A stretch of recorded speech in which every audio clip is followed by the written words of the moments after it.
Good morning. This is the New York City Board of Standards and Appeals public hearing for June 16, 2015. We'll begin with a special order calendar, decision items. Item number 1, 619-73BZ, 2940 Cropsey Avenue, Brooklyn. Richard LaBelle of Sheldon LaBelle for the applicant. Good morning. Good morning. For a motion to grant? Chair Perlmutter? Aye. Vice Chair Hinkson? Aye. Commissioner Montanez? Aye. Commissioner Otley Brown? Aye. Thank you. Continued hearing items. Item number 2, 58455BZ, 699 Morris Avenue, the Bronx.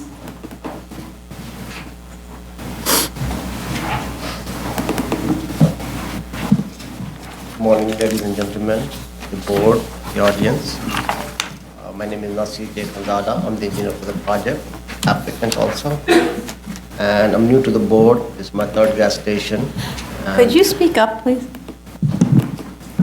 I'm new to the board. This is my third gas station at the board, and I have fourth PSA job. I appreciate the feedback and acknowledgement and the comment from the board. And whatever the comments were last time, I tried to put it in all into statement of facts. And whatever was the review session yesterday, I acknowledged those and I put it into the statement of fact. I have the revised copy. There was a typo in it. I tried to fix it. And yesterday's comments were from the BSA yesterday review session. Number 1, traffic flow circulation. That was being asked for from everybody that this gas station has traffic flow problem, and especially diesel was the biggest concern from the board. Just to make it clear to the board that this diesel will not be served on this gas station to the bigger tanker or trailers. This will be for smaller delivery truck or smaller lawn mower guys or small usage of the small machinery that the people use, and they use diesel because the remote island that dispenser that has diesel product that's only 29 feet wide property, and bigger tanker or trailer cannot fit there. That's purposely we put it on the most remote part of the building, the gas station, so bigger trailer cannot fit. And of course the trailer knows that they cannot fit, they can never bring the trailer there. So that was the point, and then we closed the curb cut on 155 Street to make a confusion with the public and the vehicular traffic. At the same time, we had a 6 curb cut on this site, and we closed 2 curb cut, one the southern one on the Park Avenue and one on 155 Street. And acknowledged to the fire department comments. We did the vehicular, we took the tanker trailers out because we were showing the delivery option. So there's only one option for delivery. Tanker can come from the Park Avenue and they can deliver product, and they can leave on Morris Avenue, which is 80 feet wide double road. And the radius for the truck is for smaller truck delivery, and they are about 35 feet long, and the biggest tank size in the ground is 10,000 gallons.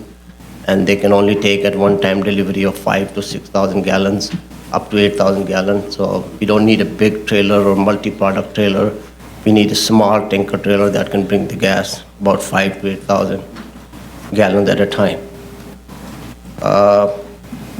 There was a question about door swinging raised yesterday in review session, that should swing inside or should swing outside. This is not a public assembly, so I would say doors should swing inside. And owner wants to keep the regular door, he can put the electronic eye door, sliding door, like most convenience store nowadays have it. But he prefers the regular doors because he thinks the people don't really wait too long there, just come in and go out. And then the sliding doors have a problem with the snow and the cold weather. And if the time comes and he wants to change it to sliding door, he may change it. But right now we are proposing doors swing inside, and that's what the code is asking us to do that. Because you do realize that if you do have to have them swing out, you might have issues in terms of a car coming along and we do the direction of flow for the public, for the egress in the direction of the egress, the door swing in the direction of the egress. But in this case, we don't need it. It's not a public assembly, so more than 75 people require doors to swing in the direction of exit. But in this case, it is not. Most 3 to 5 people will be there at the store, and every station has a door swing inside, and that's what we are proposing, the door to be swing inside. And most new convenience store like Bola Market and other ones, they do have these electronic eye doors, which may be proposed later if owner wants it. But at this time, it's a simple design, just swing door inside. And they are 6 feet wide door, 3 feet each one. Only one will be opening when we have big deliveries or big things. We will be opening both doors, but in real world, only one door will be opening. So that's what we have. All right. And we do acknowledge the property is small, and what owner proposed last time, just let me give you a little background. So the tanks are in there already. There are two 10,000-gallon tanks are in there already. One has a split 6 and 4, and the 4 will be diesel. And owner proposed last time, he said, since I'm going to BSA, I'd rather keep 2 dispensers on 155 Street side. In this way, say the cars have a choice picking first one or the second. They are very close to each other. They are not the 2 separate dispenser. There will be 4 cars, no. They wanted close dispenser, so in case one breaks down, other one is serving the public. Other way around, if when car parks, they're next to each other, same dispenser doesn't work, they have to be in different direction. So they had 2 dispensers to allow different configuration of the car can fit in. But since the board objected last time, and in real world, he installed only 1 dispenser there anyway. So we changed the drawing to 3 dispenser, and that has a multi-product, it has diesel in it also. And that is the farthest from the building site, facing on 155 Street, and the width of the property there is only 29 feet. So there's no question of a trailer will come in, or we will sell a gas to a trailer, no. Well, how would you be able to limit the trailers from coming in? Are you going to have a sign that says we do not service 18-wheel trucks? Because it seems to me, especially if a trailer happens to see the tanker loading up, might actually feel they could fit in even if they're hanging out a little bit over onto the curb. So I'm not sure that just because it looks like it's not wide enough, it's going to limit trucks from just coming in and just hanging over onto the sidewalk. Yeah. If board asks for to put the sign, I don't have a problem with that, but in real world, 29 feet will not accommodate a tractor trailer at all. I don't think a sign is enough. I mean, Yeah, I tractor think, trailer knows that also, that he cannot fit on 29 feet distance. They know their maneuverability before we ask them to do anything. Right, but if you don't have anything that limits your site, like any concrete barriers that are along the outside of the site, I don't know necessarily that a tractor trailer is going to say, well, you know, I might hang over on the sidewalk, I'm not going to approach this site if they need gas. Yeah. I just But- think having diesel, you're opening up the opportunity to have this site accessed even more intensively, and it happens to be an area where there's a lot of pedestrian traffic. So I'm not sure that that's a very good fit for this site at this location. plus you only have 10 feet from the face of the hump to the property line. That is right. And that's very precise parking on the part of a panel truck that's probably 10 If feet we wanted wide. to sell a diesel on this station, we could have put a dispenser, the other one which can facilitate other bigger trucks. But in purpose, we did not put anywhere else diesel except the one which is the on 155 Street and has a very small clearance, so it's very obvious that no tractor trailer can fit in. It's only for like Mercedes Jeeps, they are now diesel, there are some other cars, they are diesel, so it's small. Why can't you have one of the dispensers that's on the central island be diesel? Yeah, but like I said, we don't want to have big tractor trailers coming in. This property is small. We want to keep it small, and we want to serve diesel for the local community need, but not for tractor trailer. There will be only tractor trailer coming to deliver the fuel. Other than that, there's no tractor trailer. They can't fit in. They know this. Even we sell it here, nobody will come in because they don't fit in. They'll have a maneuvering problem. So that's the reason we kept it on the farthest side and the smallest distance, so only small car can fit in. I don't feel comfortable about this extra, you're asking too much from this tiny little site to have this dispenser so close to the sidewalk, and really not enough room for the truck to park. It's 10 feet. The location where What's, fueling. just a quick question. You've got the canopy that extends all the way over to the diesel. What's the height of that canopy? It's 14 feet high.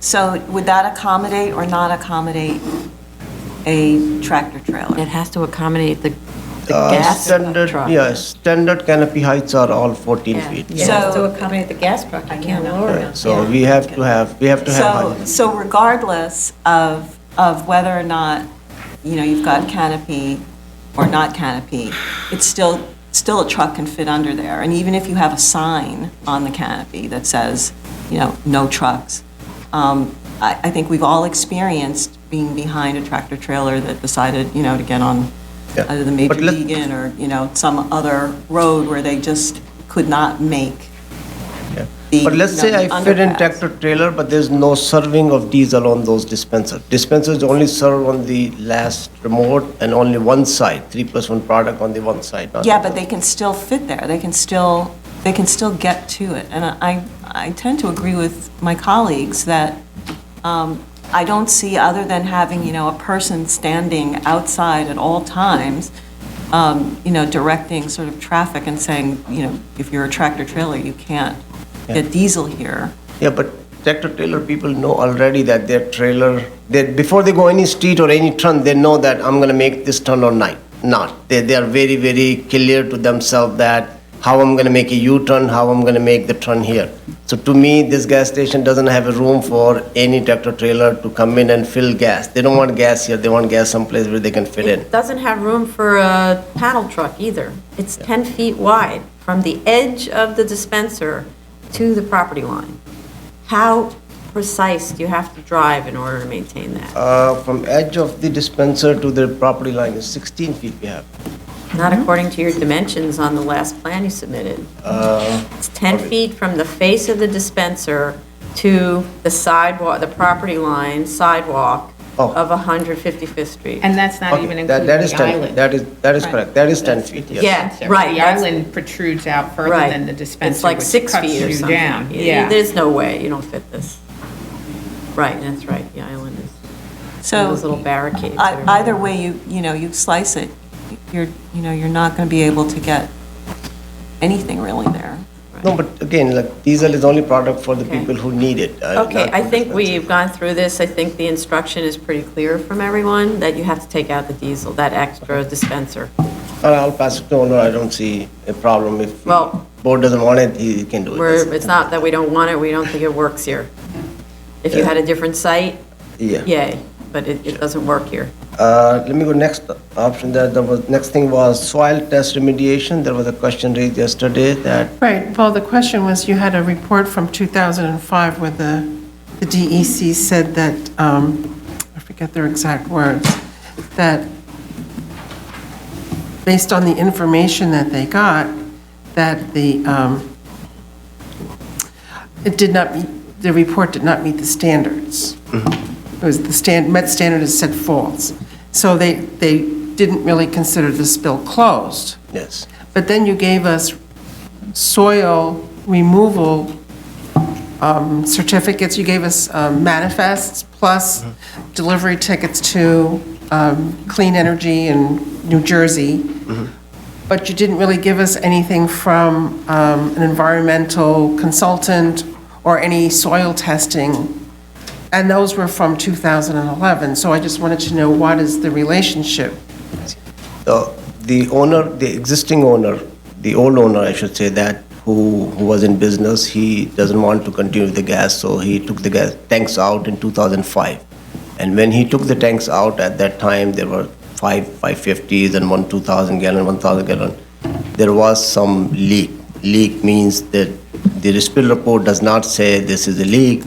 Nowhere in the report it says they should do the remediation. But they removed the tank and they closed the property and they kept it as a repair shop of the property.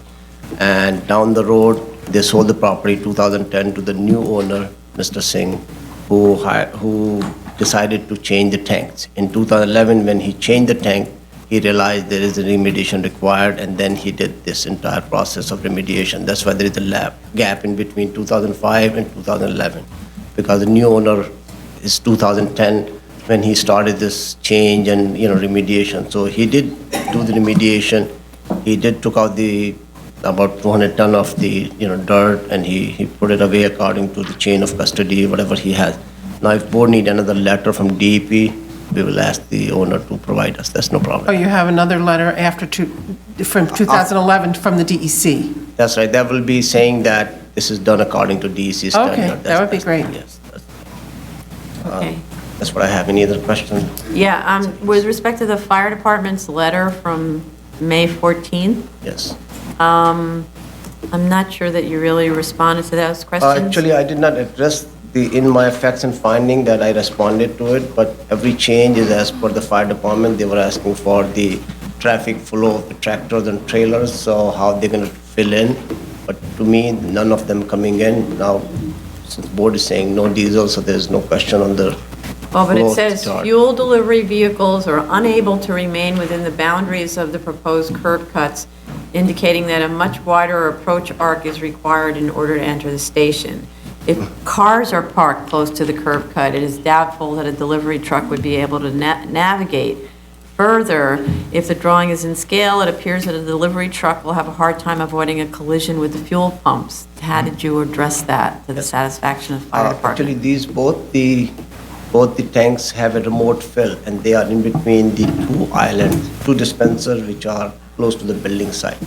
So remote fills are remote, they are not on top of the tank, so when the tractor trailer will park on the building site, he will be filling it through the remote, so he will not be touching any cars or anybody. This will be totally He will not be designed. touching any what? Any car parked, or he will not be asking car to move, to fill in. The fills are remote, they are in the island, in between the two. But where does the truck have to be? Truck have to be between the dispenser and the building. So the truck still has to access the site, right? Has to drive onto the site.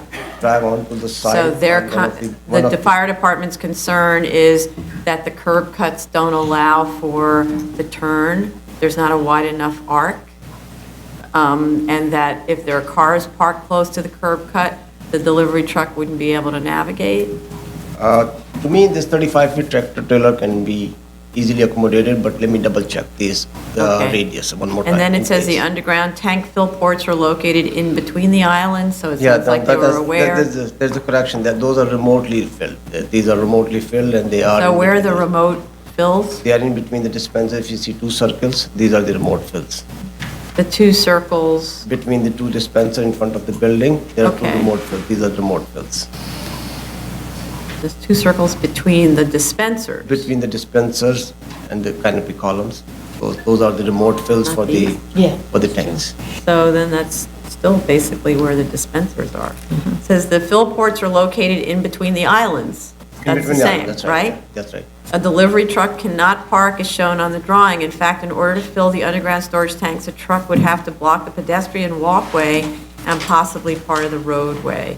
And then I'm just going to read this, and you really It's a need to 16 respond to it's a- this. Yeah. I'll I'll double check, but I have 16 feet on that side, so easily there's no pedestrian being blocked, because 16 feet trailer can fit in easily and still have a room to fill in the ports. So where does the truck, what's the truck's relationship to the ports? What does it have to, how far away can it be? Where's the filling point from the truck? On the sides, mostly on the sides. On right the and side left where? At the rear, at the front, In the mid part, in the middle? middle part. It So depends. then a which part hose it's come, you're saying, as long as it gets to the middle, That's it. then a hose comes from Hose there. come right through, and they only need 2 feet, and we have 4 feet on each side, and tractor trailer is 8 feet wide.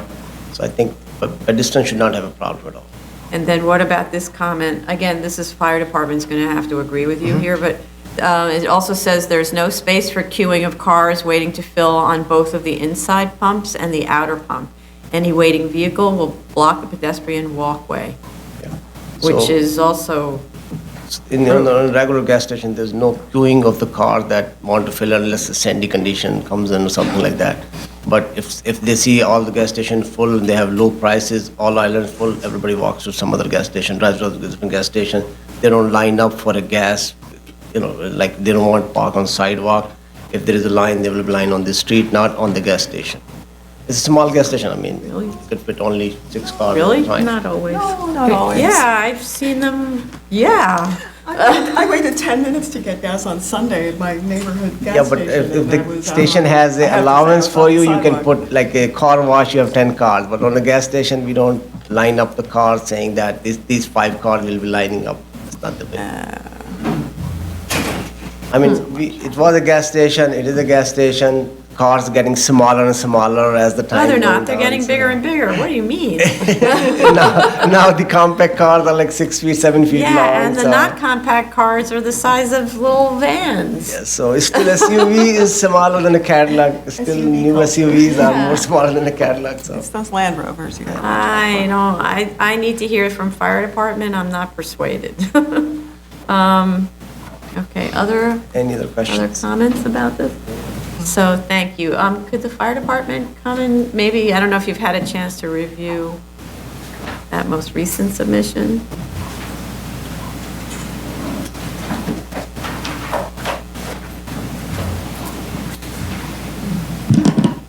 Good morning, Madam Chair, Commissioners. Anthony Scaduto for the Fire Department. I have not received the most recent submission, so okay. unfortunately I couldn't review it.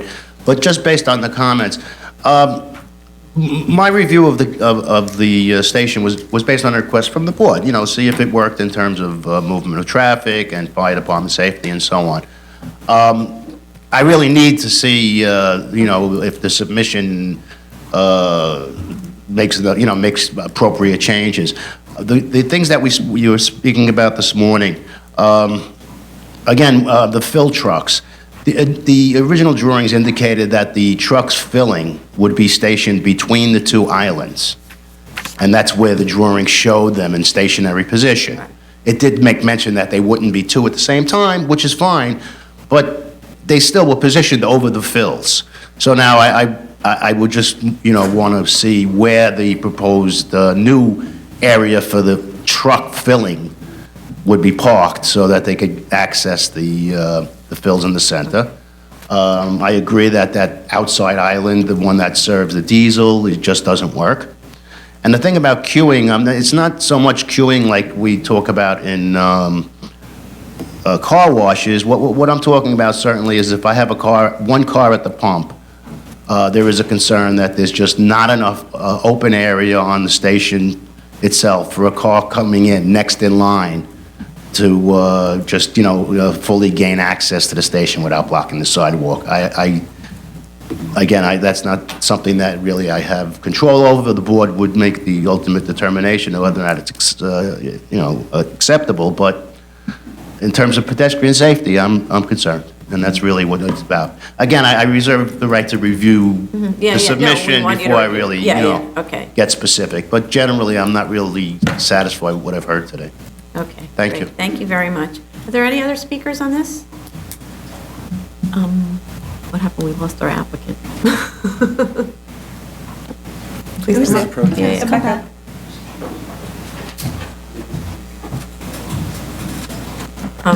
So, just to pick up on what Mr. Scaduto said and what you said before, I don't know what size cars we're talking about in this little diagram, but I was just kind of making an observation the other day about the number of gigantic SUVs that look like Explorers that we see now on the street.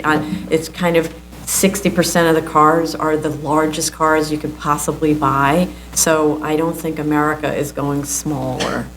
And I think that these cars look like kind of small cars on your diagram. So what you should be showing is the range of cars and how, for example, 2 SUVs, or actually, you know, everybody's here with an SUV, how would they fit on this site and how would they pump gas? I'll change it to real size SUVs, and then I'll show the mobility also. But every gas station, car have to come through the sidewalk. They have to pass through the Yes. pedestrian. But when you And have 2... I don't want to show the sidewalk, cars on the sidewalk. They could be on the street or on the gas station. They should not be on the sidewalk. Okay, but when you have 2 dispensers, you have to make sure, or really 4, because you've got it on 2 sides, you have to make sure that everyone can fit on the site That's it. with their extra big cars. Yeah. Like I said before, on 155 Street side, initially we proposed 2 dispensers very close to each other, within 5 feet.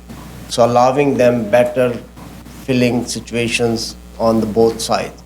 They will not fit 2 cars on each side. No, there will be 1 car on each side, but when you pull in, your fill is on the back when you are pulling in from the Park Avenue, you are in different, so they are lined up differently. So that's why initially I had 2 dispensers there to allow more comfort to the filling for the cars. But I Wait. think board didn't like that, so I changed So it you're to 1. saying that can 4 cars dispense at the same time on this? No, it proposed- will be 2 cars. Only but 2 cars in dispense- total Yes. at a But- time? But they are very closely located, so that helps the customers. No, I don't mean this side. Without the diesel. Without the diesel, can I put 2? So it helps the customer. Let's say one breaks down, still the other one is working. 2, okay. And then, So the drawing that you provided that with the arrows, that's basically showing the car moving to the dispenser and moving off the site. off the side. So what we want is one stationary one where the car arrives and is dispensing, basically. So we can see the crowd of cars. Because if, in fact, it's only 2 cars sitting on the site at any time, It would be That- more, No, wouldn't there? 6. It's got to be 6. it's sick. No, No, no, no, because not each one without, of without the those- diesel. Still 6. Still 6. Because he still Why has is the that? island Because the- here yeah, that's it's got going to the island accommodate and 2 the cars, island, yeah. and these 2 accommodate 4 Oh, cars. this one still accommodates even though there's no It's 2 diesel cars. There's anymore? 2 cars, regular Oh, gas. I see. Right, so 2 Okay. hoses a pump, 4 regular pumps, 2 diesels, 6 No cars. diesels anymore. No Well, diesel. I'm 6 just saying regular, that- yeah. yes. Okay. Okay, so show the cars in a stationary position And the pumping. And then another drawing of the movement of the cars. Moving of- Okay, No problem.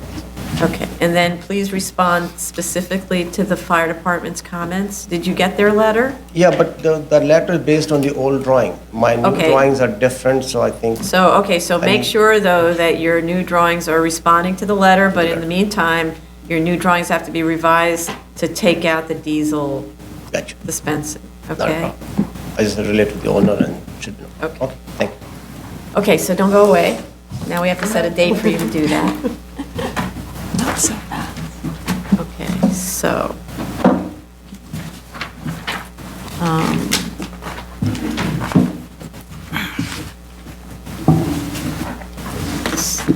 So I think, can you get this to us in about 2 weeks? Sure. Yeah?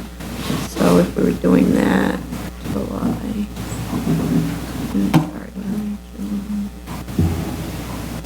So for a hearing on July 22nd, no, I'm sorry, I'm in the wrong place. Second. Sorry.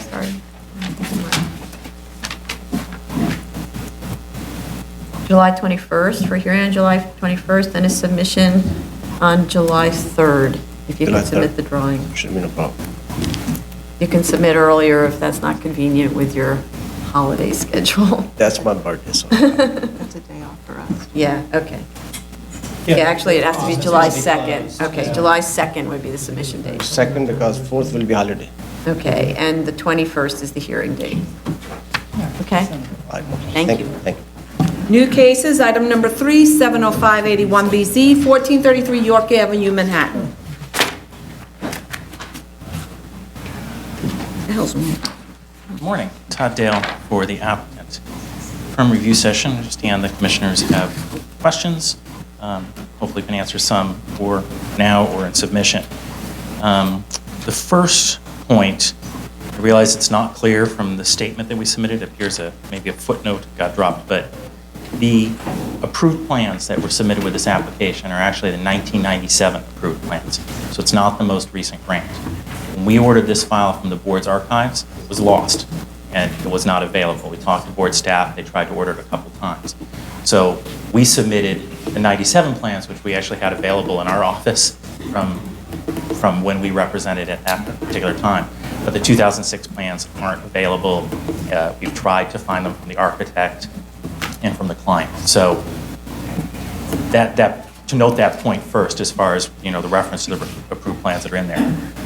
Per discussion with the architect and reviewing the most recent resolution, the 2006 approval was to an amendment only to change the hours and then to recognize some slight partition changes on the first floor, but there were no changes in the actual layout of the floor area, either the first or the second floor, the air conditioning equipment. So the 97 plan space is actually representative of the floor area that was approved in 2006. Regarding some of the other questions, we've spoken to the architect. We can show the ADA access, provide that information on the plan, and amend that to show that. Regarding the sprinkler and the fire alarm, there is a sprinkler installed. We can provide proof of that sprinkler being installed. There is no fire alarm installed. It was not required in 1983 or 97 or 2006. It was never required as part of the board's previous grants. Fire We'll alarm? provide proof of the sprinkler. Oh, wait. But it may So- be now. What do we do about that? What kind of building is this again? It is a mixed-use building. It's in an R10 zoning district. 7-story mixed-use building. And the building doesn't have a fire alarm? Per the architect, it has never had a fire alarm since 1983.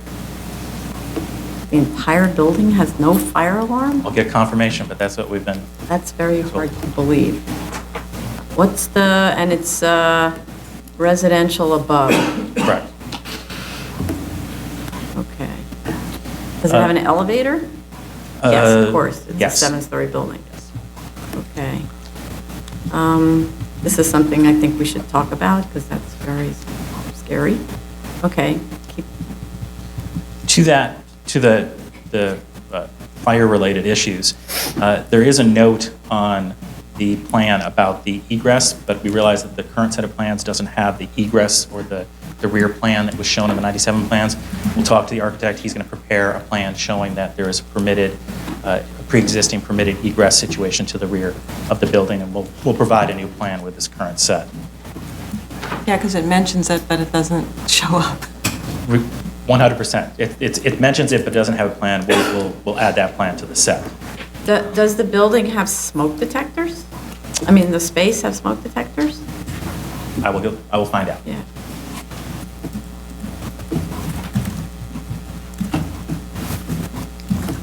And the last CO you have expired in 1989.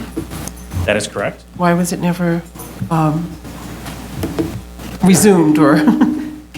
There's, let's just say there's a new architect working on this project, and we're back as the representative. There was a change in the manager of the site. The operator is still the same. It's still New York Health and Racquet Club. A change in staff, and due to administrative oversight, they never renewed the CO. They realized that that needs to be done. To that end, the architect is already working on preparing plans that were required for the certificate of occupancy. I know there's also a question about the PA permit. The most recent PA permit did expire. They have new PA permits ready to file, but they cannot get the PA permit updated until the board, if it were to They have issue the plans grant. ready to They have the file. plan ready. We can submit a copy of the plan just for review if the board wants to see it, just to show that they're working on that. Yeah, actually, that would be helpful in terms of the fire situation. The PA drawings Sure. have to show We'll fire Okay. We'll submit that plan. compliance. Okay. I also know that there were questions regarding the sound and the air conditioners. First of all, on the plan, the air conditioning space is shown, but the individual units aren't shown. We can talk to the architect and have him show the individual units on the floor plan. They are depicted on the elevation plan. We've been told that there's been no change in the locations of the air conditioning units, and also no change in the partition, the sound partition that was installed around that in 1997. Regarding the sound issues, Well, before you say that. Sure. But was the equipment changed? Size and type. as far as we know, it has not been changed, but we'll get confirmation on whether the equipment's changed. With respect to the issues, it was in 1997, actually, that during the hearing that there were neighbors who had complained about the air conditioning and the noise that was being caused.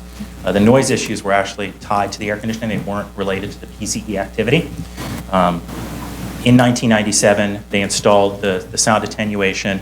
There were also other measures taken that we included in the notice of comments response. We'll incorporate that into the statement also. I realize that they're just in the response and not the statement. In 2006, when it came back for the grant, as noted in the resolution, there were no specific complaints, but the board had asked just to confirm that the measures taken in 97 had worked.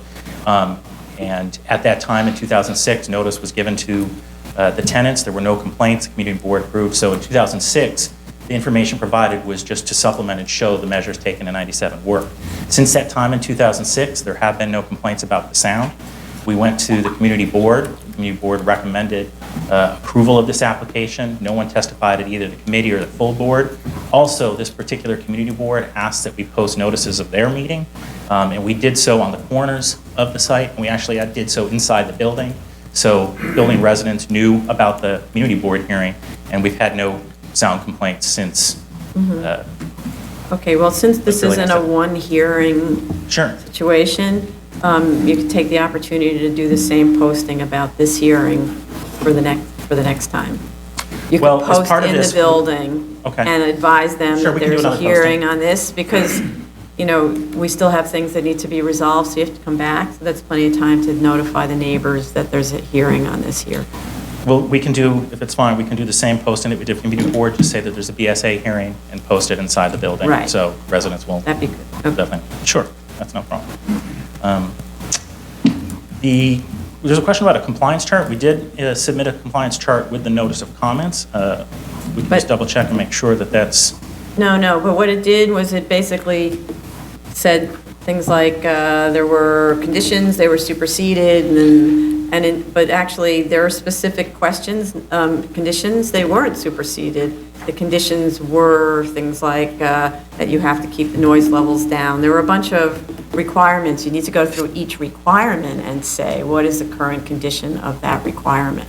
As opposed to just generally that because now there is a 2006 grant, the 97 grant was superseded. You know what I mean? So if you go through each condition, you'll see there was a list of things that had to be done. right, and I believe that chart does match up that. We'll double check, but we went through in each resolution after the resolve and the conditions that were placed by the board and dated each of those conditions from those resolutions, and those were the conditions that were listed. We'll double check that any weren't missed, but we believe that the chart does match up. But we can double check that.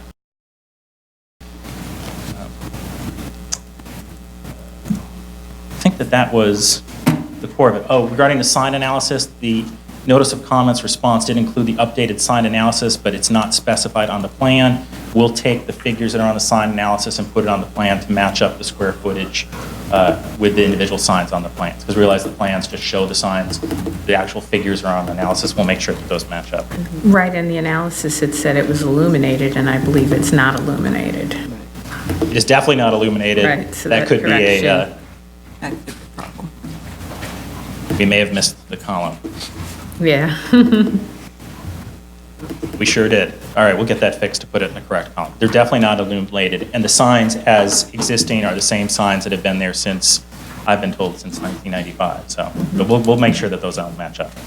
Okay. Also, I'm sorry, go ahead. Also, in your previous iteration, I guess from 2006, or maybe it was 1997, but you had included a floor plan of the residential floor above. Could you include that in this set? Like a typical floor plan? Yeah, so that we get an idea of what the residences are of the space. And also, with respect to that, you were talking about sound attenuation for the HVAC, but there's also the issue of what noise attenuation measures were done to protect the tenants above in terms of the activity of the PCE, treadmills or whatever, weight rooms or... It's in the notice of comments response. We'll include it in the statement, but they did put in sound limiters on the stereo system. There were also, I believe they filled in some holes that were in the ceiling, but we can... It's in there, but we'll make sure that it's included in the statement. Okay, but the actually filling in holes isn't really what I mean. I mean, what that's not really a sound attenuation measure, it's a little bit of a measure. Is there a hung What else? ceiling? Is there, what kind of, in the weight room, what is done to prevent the sort of crashing of weights from disturbing neighbors, in the aerobic studio, et cetera, That's fine. We'll definitely put that in, but I would Okay. say... It should be on the drawings, not just in your That's statement of fine. fact. But to that point also, since the original grant back in '83 through now, the noise complaints, the only two noise complaints that ever came were related to the HVAC and not PC activity. There have been no complaints throughout this. we're happy to show those measures, but we also want to make a point that this has been operating for 20, 30 years with no PCE activity issues. Okay, Are there any other? I think that's it. Questions? Anybody else? okay, thanks. Are there any speakers on this? Okay, so do you think you could submit your response by July 2nd? I would say, just because I want to make sure, I mean, the PA permit plan is done, and the floor plan,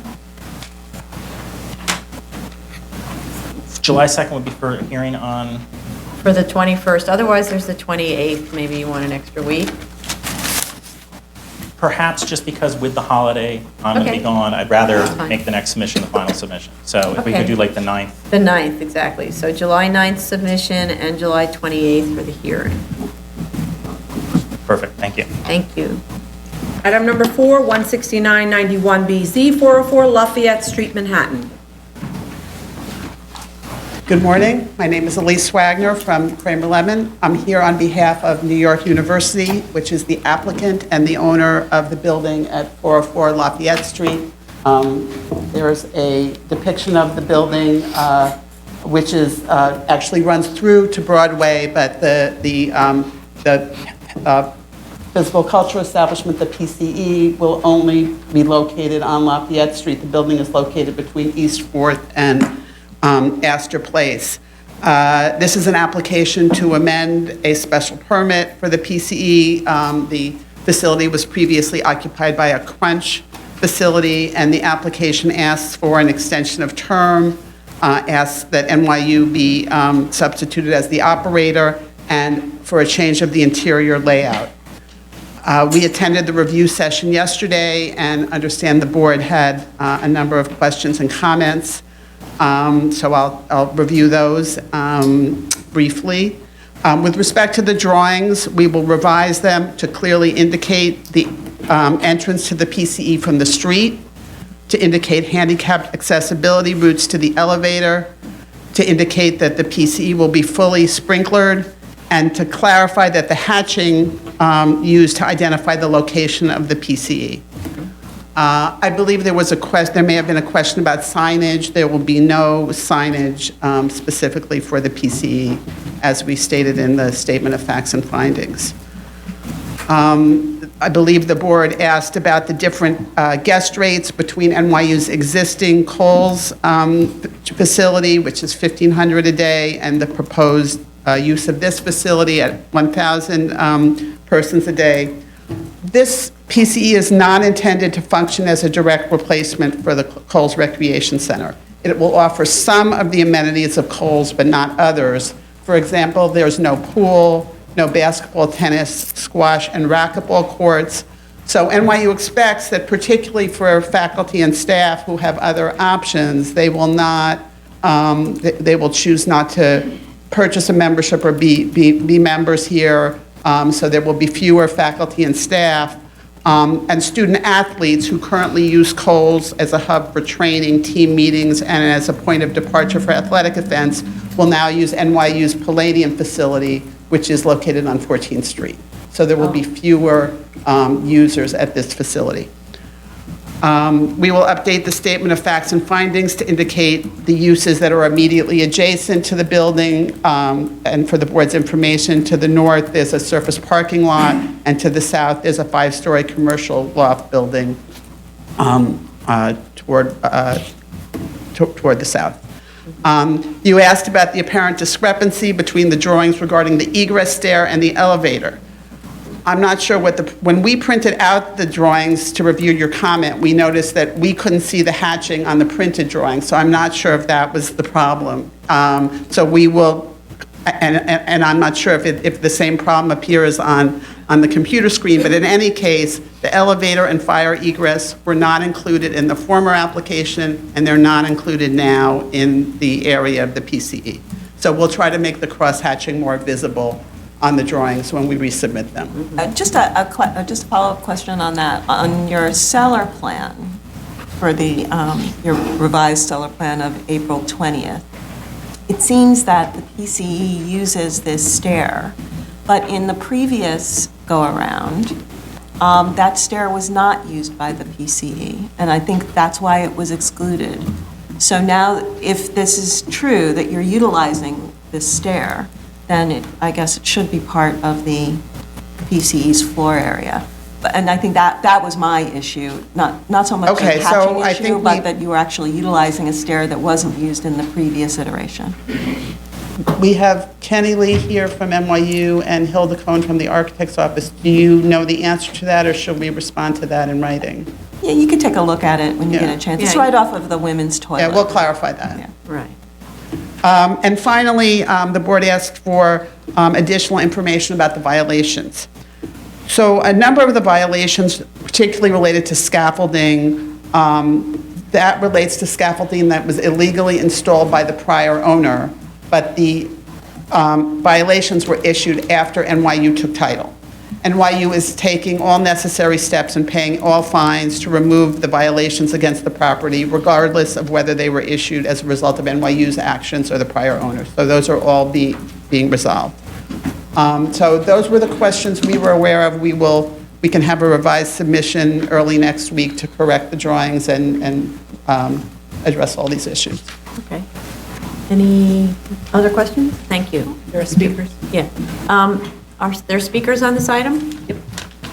Please come forward if you would like to speak. Please state your name for the record. You'll have 3 minutes. Yes, hi, Commissioners. Good morning. My name is Bo Riccobono. I'm speaking today as the head of the Community Board 2 Soho Retail Task Force. I'm also Vice President of Soho Alliance, an adjunct professor at NYU, a resident and commercial property owner, and a longtime observer of municipal policy and community trends. We're fast losing NoHo. As the neighborhood becomes overwhelmed by shoppers and students, its mixed-use character erodes. NoHo today faces all the problems of Soho, oversized retail stores, pedestrian congestion, with the additional pressure of NYU expansion.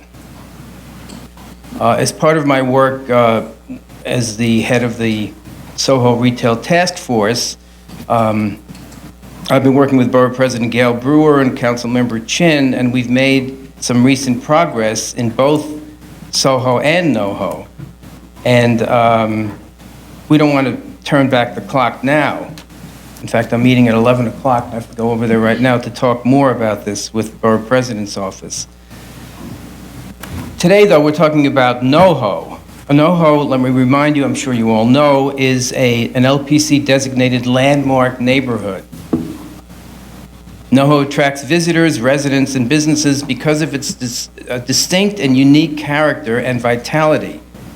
Normally, a gym, or a PCE as we call it here, is a welcome addition to a mixed-use neighborhood. We approve them all the time at CB2. But this case is very, very different. The old Crunch Gym at 404 Lafayette Street was fine. It was a facility open to the public. It wasn't even particularly expensive. But a gym at 404 for NYU is quite different.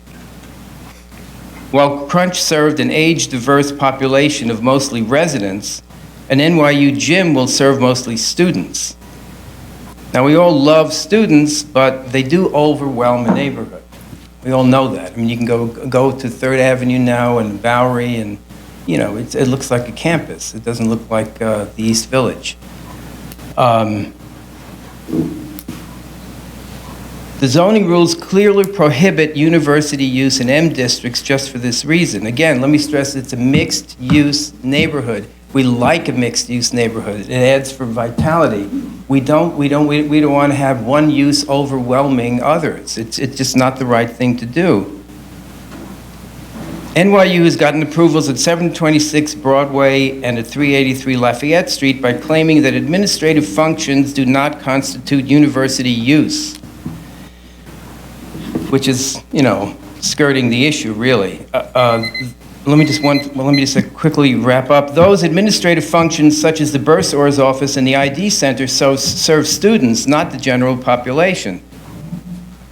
Another approval of a university use at NYU would certainly constitute spot zoning.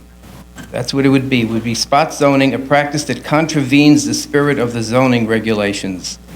And one other quick question I have is, NYU claims on their website that Kohl's has 3,500 daily users, not 1,500. So with all due respect to the attorneys, it's on the NYU website. And the last point I want to make is, as you all know, there's litigation pending on this issue, and if NYU loses, they have no need for a gym at 404. And that decision is coming probably in a month or maybe 2 months at the most, so I don't see any reason to rule on this yet. Thank you. Next speaker, please. Please state your name, and also you have 3 minutes. Okay, Please thank hold you. to that. I'm Mark Crispin Miller. I'm president of NYU Faculty Against the Sexton Plan. I'm grateful for this opportunity to weigh in on this question of a permit for 404 Lafayette. I want to make 4 points. First of all, it's important to understand that this is not a case of an institution of higher learning facing off against a bunch of cranky neighbors, because NYU's faculty itself is overwhelmingly opposed to this expansion plan, and the 404 Lafayette purchase is a part of that plan. There have been resolutions against the expansion passed by 39 schools and departments, most unanimous or nearly so, including the Stern Business School, which voted 52-3 against the plan, and the entire faculty of the economics department with its 3 Nobel Prize winners. The reasons why the faculty oppose the plan are many. They have to do with the financial risks, the academic consequences, but also, not least, the fact that NYU's faculty are also, many of them, residents of NoHo and the Village. And they don't want to see the whole area turned into an NYU business park any more than do the, the civilians who live near the university. Now, that's my first point. The second is that NYU promised repeatedly and explicitly during the city council hearings and before that the expansion plan itself, within that envelope, would be the end of it. And I can submit quotes to you if you're interested from the transcript of that hearing. A few days after that hearing, they went and sought a variance for 726 Broadway to make renovations to move the physics department into that site, which is not part of the original Sexton plan. They also got a variance for extensive renovations and construction at 383 Lafayette. That makes 2 examples of what we might call spot zoning. 404 Lafayette would be the third. That's my second point. The third point is to reconfirm the fact that according to NYU's own website, gonyuathletics.com, up to 3,500 members use the facility daily. That site specifies student users. It apparently does not include the considerable number of faculty and staff users who actually would have a need for a facility providing exercise machines, which is what 404 Lafayette would basically do. But as a replacement, or even as a partial or fractional replacement of the gym, 404 Lafayette would be completely inadequate. And we think its function mainly is to allow NYU to claim that they have started to provide an adequate replacement for Kohl's, but the fact is that they have not. I'll make one last point. The fourth point is to say again that this case is still in litigation. Our group and 10 other local groups and individuals have a case before the New York State Court of Appeals as to whether this plan can proceed at all. So at the very least, we think it would be appropriate for you all to hold off on permitting this renovation and so on until the case has been settled. Thank you very much. Thank you. Next speaker, please. Good morning. I'm Jeannie Wilkie. I'm co-chair of the NoHo Neighborhood Association. 2 main points. This application expands NYU's core definitively into NoHo. And this would be the second approval by the BSA in 18 months for uses not permitted for the same university, on the same street, in the same neighborhood. These are very close sites together. The 726 Broadway goes on to Lafayette, and you just walk down, and there you are at this address.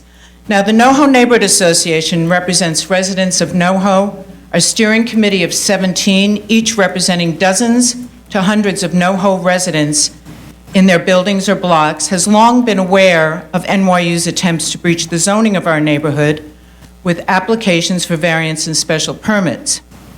A year and a half ago, NYU was granted the first ever variance to allow them to have laboratories, classrooms, and offices in NoHo, despite the M15B zoning that expressly prohibits university uses such as this. Now, NYU asked for another discretionary action to allow more of the university's uses in the district.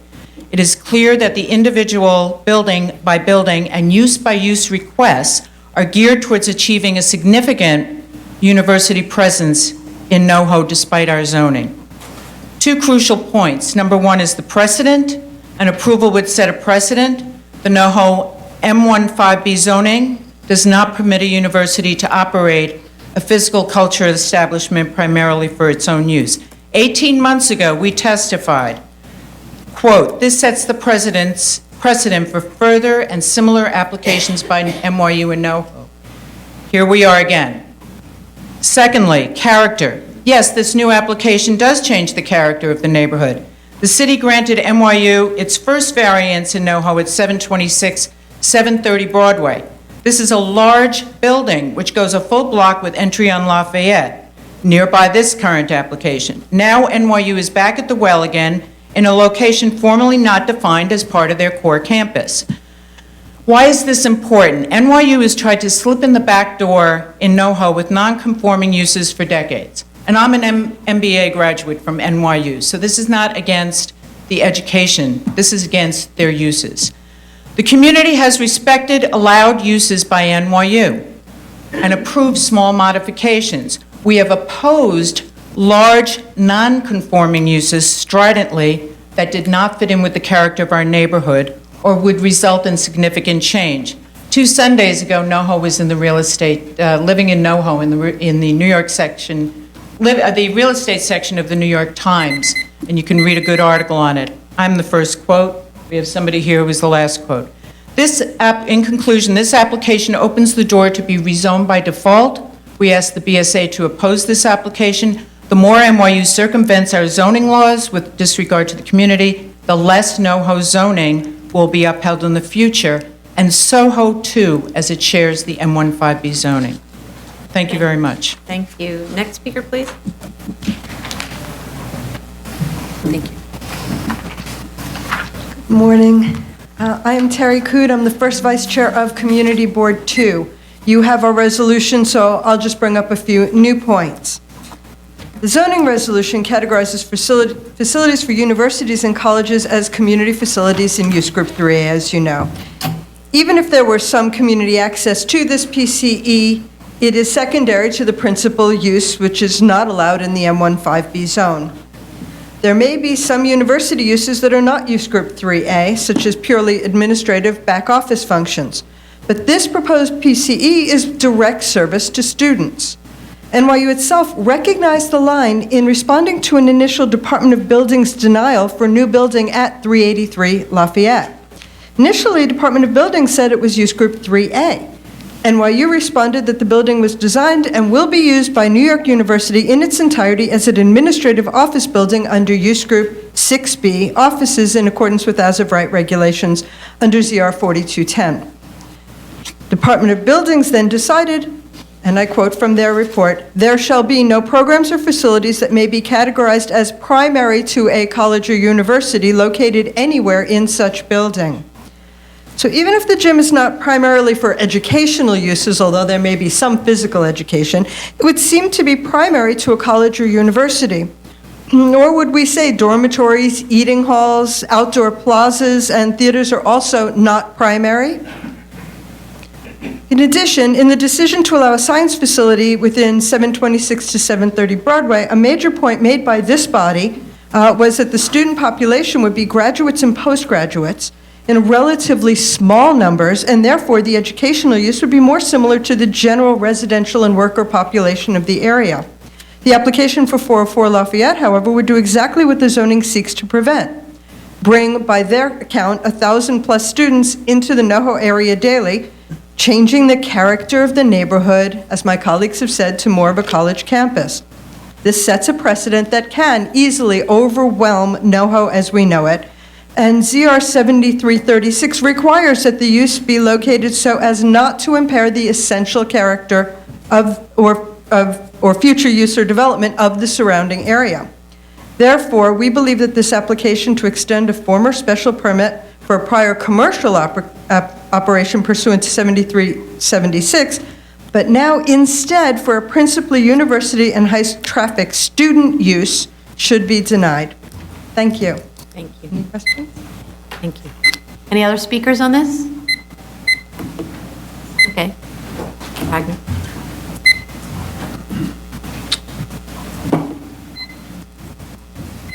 Do you want to respond to any of the I'd comments? be happy to briefly respond. In terms of the number of users, we were given the number by the Director of Athletics, and I think the best thing, and I don't know what's on the website, but I think the best thing to do, we will provide a letter from him explaining the number that he has cited for the use of this, for the use of polls, of the 1,500 users of polls, and we will provide that letter in our submission.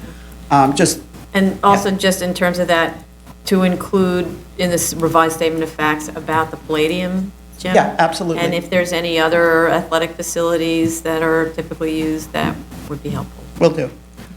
In terms of the application, as the board knows, and I believe the chair mentioned yesterday, PCA may be a commercial or non-commercial use, and in fact, we have emails from both the Department of Buildings and from Becca Kelly stating that an application by NYU for a PCU is fully consistent with the zoning resolution.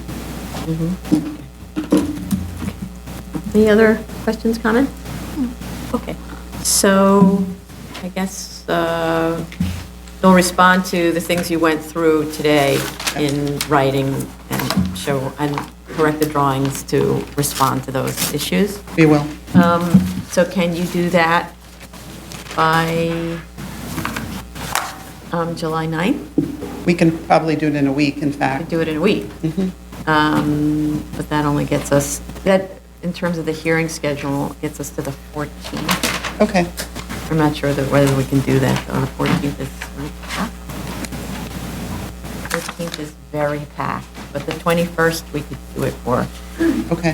So then, if you could submit by July 2nd then, or before if you want, for a hearing on the 21st. Okay, so is that a continued hearing, or? That's a continued hearing, yeah.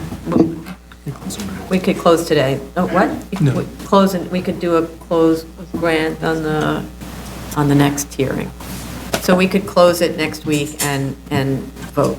Make it time for the opposition, may want to respond to the papers. Yes, that's good. Okay, so then, if opposition would like to respond to the papers, so their submission, NYU submission will be July 2nd, and opposition could respond on July 9th for hearing on the 21st.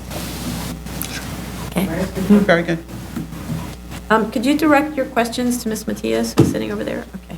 Just after, yeah. Okay? Very Got good. it? Thank you. You have to come and make an appointment at the board to take a look.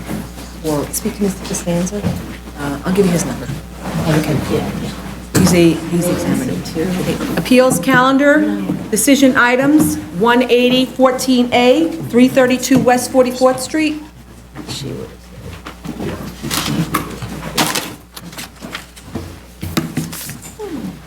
Morning, Douglas Woodward, Edison Properties.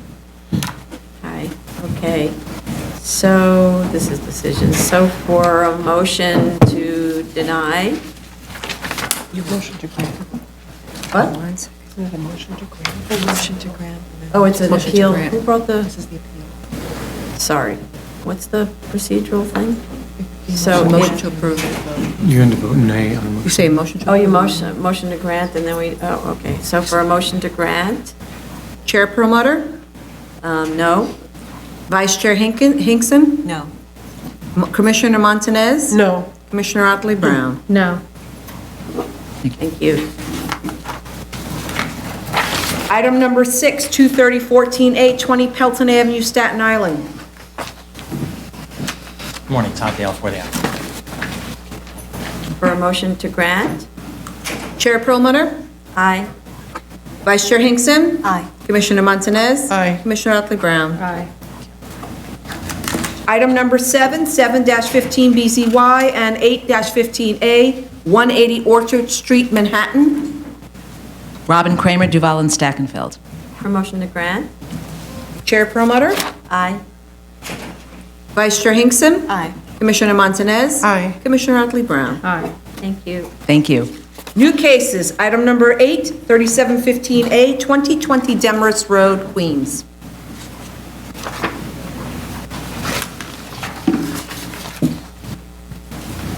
Good morning, Jeff Geary, architect. Hi. I was able to watch the video yesterday with the comments, and if there were questions today, I'd be able to respond. Okay. You were able to watch the video. I saw the video, right? I Yeah. do have some edits on the site plan. I know we can handle them. So you want to respond to the? Oh, okay. We've revised the site plan a little bit to better indicate the dimensions. There was a question about existing side yards. This building is to replace, this is an existing residence. We're replacing the existing residence, so the side yards, we don't have a side yard issue with regard to the zoning or the building department. We're going to replace in kind in the existing location. Okay, so you'll amend the drawings to show the size of the side yard? Correct. I have the side yards indicated and indicated existing non-comply to remain. And the zoning notes and the BSA calculations should match? Correct. I understood your comment, and yes. Okay, so with respect to the rear yard, the front yard, and everything else? Rear yard, front yard, side yard. And you're going to take a look at the rest to make sure all the drawings match those other submissions in general? Correct. Okay. I spoke to Paulina from the DEP this morning. She's in receipt of my edit from yesterday. She indicated she is preparing her letter of approval pending my physical submission of, a hard copy submission to her desk. Paulina from? Paulina Bounce was DEP? the project manager on this. DEP, okay. She had requested information about a 31-foot wide sewer easement be indicated on the Right, plans. okay. I have that indicated. Okay. And then we also wanted a copy of the easement agreement? Now, I wasn't sure about that. That easement is from the city. They claim it. There is no agreement. They just say that because there was a sewer pipe, thereby Oh, defined. it's a sewer easement, okay. It's a sewer easement, so there's no other easement agreement. Same thing with the widening line, but I'm sure you're aware of that. There's something recorded against the property, but, yeah. On Acris, I'm sure there's something recorded, but anyway. These it's a properties sewer were sort easement. of, What? To be on the map as well. Yeah. It is on the map. It's on the drawing. Okay. It's shown on the It's shown on drawing. the Yeah, so drawing. then, yeah, that's it. It was That's- just that's the in his agreement. papers. Yeah. That's it. Yeah, okay. now, in watching the video yesterday, there was discussion what was approved and wasn't. I didn't notice that this was accepted at the community board. Broad Channel Civic Association also was in favor of this application. I think it was 54-0 at CB 14. Okay, great, thank you.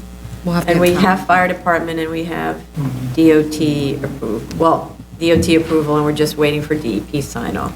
Okay, thank you. Any other questions for, are there any speakers on this? Okay, so I think we can close this pending receipt of DEP approval. We can close and grant on pending the DEP. You want to, you prefer to do it that way? It's up to you. No, I think just close so we know it's closed. Okay, so for a motion to close? Chair Perlmutter? Aye. Vice Chair Hinkson? Aye. Commissioner Montanez? Aye. Commissioner Otley Brown? Aye. Okay, so basically, you need to amend the drawings and the statement of facts, as we've discussed, and those comments on the review session, and submit them, and then, I don't know, what do we think it takes for the DEP sign-off? 30 days? Do we No, I need think it's that? pretty, she, I spoke to Paula this morning on the way in hopes that it would be in somebody's inbox at the time I got here, but it hasn't yet. she said she has a new administrator, so in a couple of days. In a couple of days. Okay, so how about July 9th submission for a hearing on the 21st? I would have no issue with that timeline. Decision. I'm sorry, for a decision on the 21st. So, okay, so submission on the 9th for decision on the 21st. Submission prior, that's, Yeah. that's okay. So you submit on July 9th, all your stuff, and then we vote on the 21st of July. Thank you for your time, Mr. Matter. Thank you. Zoning calendar, decision items. Item number 9, 30113BZ, 1502 Avenue N, Brooklyn. Good morning, Todd Dale on behalf of the Office of Verify. For a motion to grant? Chair Perlmutter? Aye. Vice Chair Hinkson? Aye. Commissioner Montanez? Aye. Commissioner Otley Brown? Aye. Thank you. Item number 10, 24814BZ, 1565 Forest Avenue, Staten Island. Good morning. Ellen Hay, Slater Beckerman for the applicant. For the motion to grant? Chair Perlmutter? Aye. Vice Chair Hinkson? Aye. Commissioner Montanez? Aye. Commissioner Otley Brown? Aye. Thank you. Continued hearing items. Item number 11, 30-12BZ, 14241 Roosevelt Avenue, Queens. This is an adjournment request? Yes, Todd Dale for the Office of Verify. They've requested an adjournment. I believe they requested a submission date of September 3rd and a hearing date of September 22nd. Yeah, that's fine. Okay, that's fine. Do we want to say anything that's the... Say again? Nothing. Go. Okay, so submit the 3rd and the hearing on the 22nd. That's fine. Thank you. Item number 12, 3114BZ, 165 Spencer Street, Brooklyn. Adjournment request? Yeah, there's no one here from there. Okay, so a submission on the 9th for a hearing on July 28th. Okay. Item number 13, 4114BZ, 2137 Waverly Avenue, Brooklyn. Good morning, Jay Goldstein for the applicant. Since the last hearing, we've received the DEP sign-off. We're finishing the plans to go to DOB for the review and to do the work that was requested by the board. So we're asking now for, if possible, to close the hearing and then push the decision off till the end of the summer, perhaps. By that point, hopefully the work will be done. Close the hearing. Why are we closing the hearing? We have DEP decision, DEP sign-off. The only thing we're waiting for is the actual work to be done. We're waiting for the work to be done. So we want to see the work done. Why are we Right. closing? Yeah. No, I mean, we can close it even though the work's not done? No, we don't need to close it. We don't need, I don't think there's a reason to close it. So, okay, I just thought we were adjourning this, so, Once I was here and we had DEP sign-off, I figured right. I'd make the request. Okay. So, it sounds like it's going to need some... Till the end of the summer. End so. of the summer. So how about that same submission, September 3rd for the 22nd? Submit the September 3rd for a hearing on the 22nd? Okay. That work? Yeah. Thank you very much. Thank you. Still considered Yeah, there was a ton of stuff in here.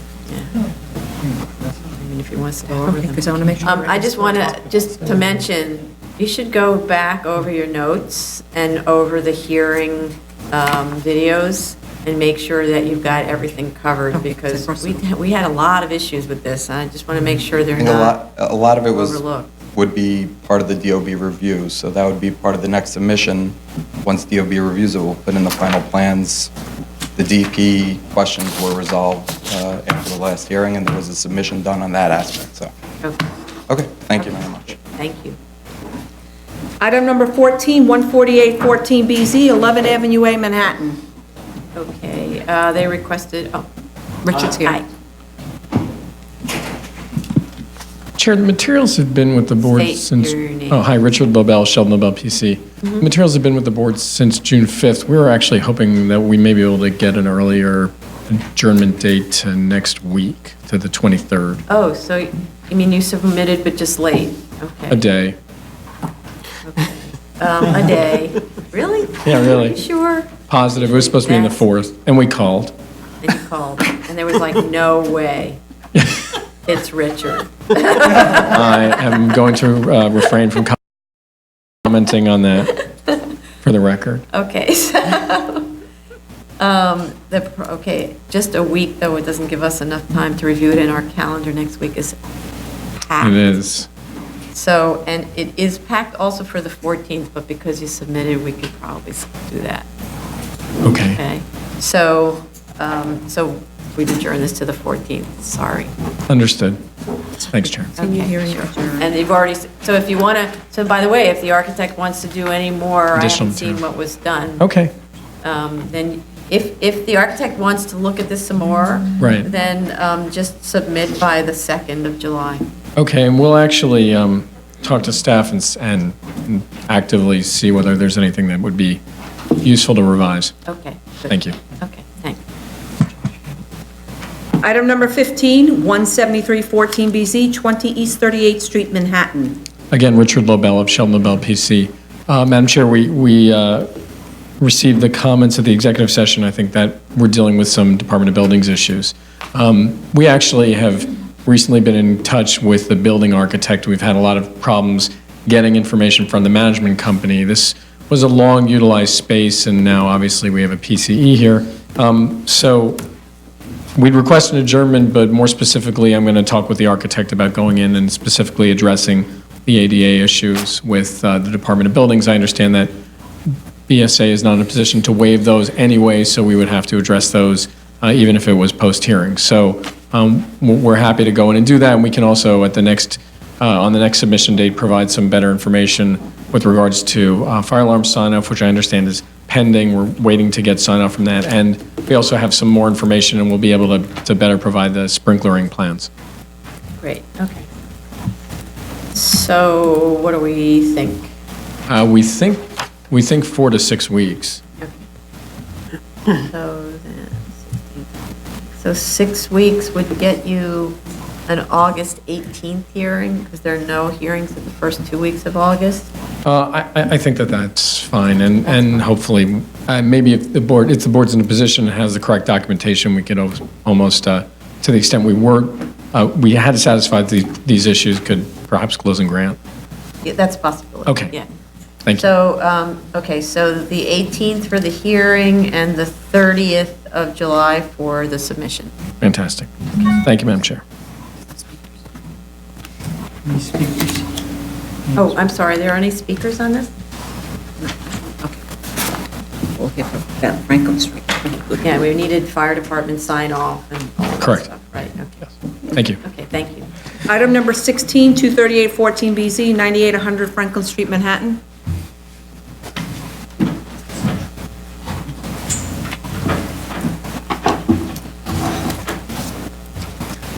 Good morning, Jim Power from Kramer Levin on behalf of the applicant.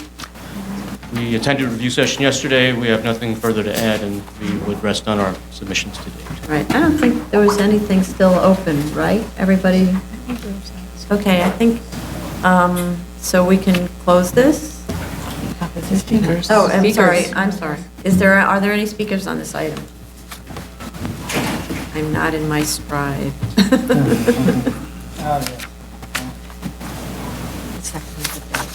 Good morning, Madam Chair, Commissioners. Howard Weiss, David F. Fletcher, and Citron, for the owners and the occupants of 1319 White Street, the building that you know adjoins the subject property. I'm going to be very brief, and then following me is going to be Joel Leitner of BBG, who is going to speak briefly about our submission in connection with the B finding.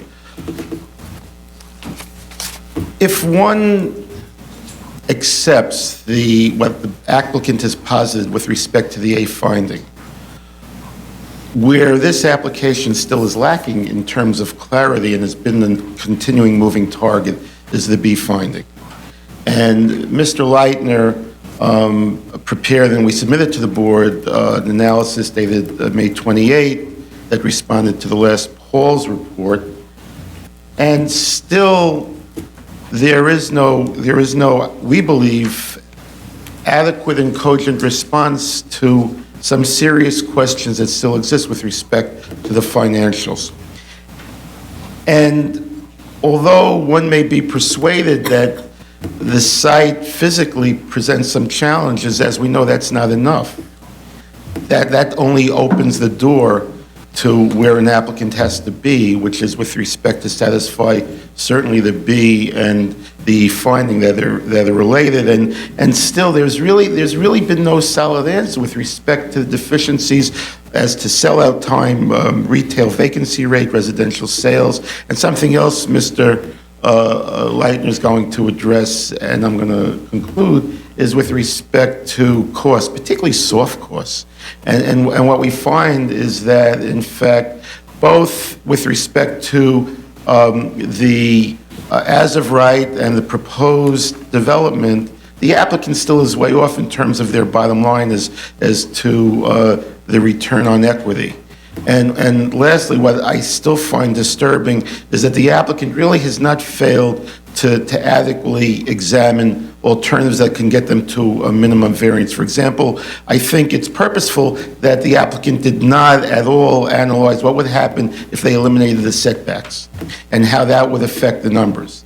And I don't think we can assume anything. So with respect to that, we still find this application extremely disturbing and lacking, putting aside what we still think are serious questions about the A&C finding, but we'll take that as a given. I'm going to turn this over to Mr. Leitner, who will address what we still think are glaring deficiencies with respect to the B finding. Before you go, I just want to point out again, I don't know if you attended the review session. I'm not really understanding what it is your clients think they would accomplish by eliminating the variance, because as of right, if they could actually build an as of right project, they would still be allowed to have the same floor area ratio because they're not asking for an increase in that. They'd still be allowed to have the height of the building. In fact, it could be taller. They would never be able to comply with the street wall regulations, so they have to come for a variance or get some kind of a waiver from DOB. So I'm not really sure what ultimately the neighbors think they're accomplishing by this, because the as of right project would block as many windows. So I just to let you know, I don't want to have a debate about it, but just to let you know, the scope of the request is very, very small.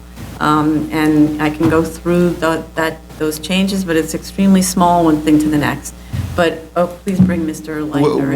We attended the review session, heard those comments, and this is not about block windows, and we understand that perspective, but we do think that in terms of the neighborhood and the effect on our client's property, it's not simply about height, it's the overall, the way the building's massed, and you're absolutely right. Perhaps without the variance, they couldn't comply with the street wall requirement. Well, that isn't the issue. The issue is whether they made the B finding that gets them to the point where this board can grant relief. And so I respect what you said, Madam Chair, and at this point, I'll turn it over to Mr. Light. Thank you.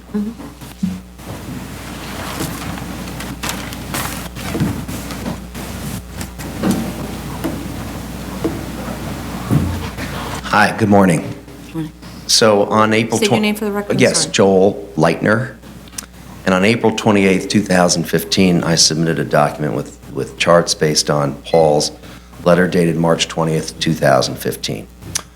Although we had concerns relating to Paul's site value and construction costs, we applied them in our analysis and replaced certain numbers that were incorrect, including sellout time, retail vacancy rate, comparable residential sales, management fees, capitalization rates.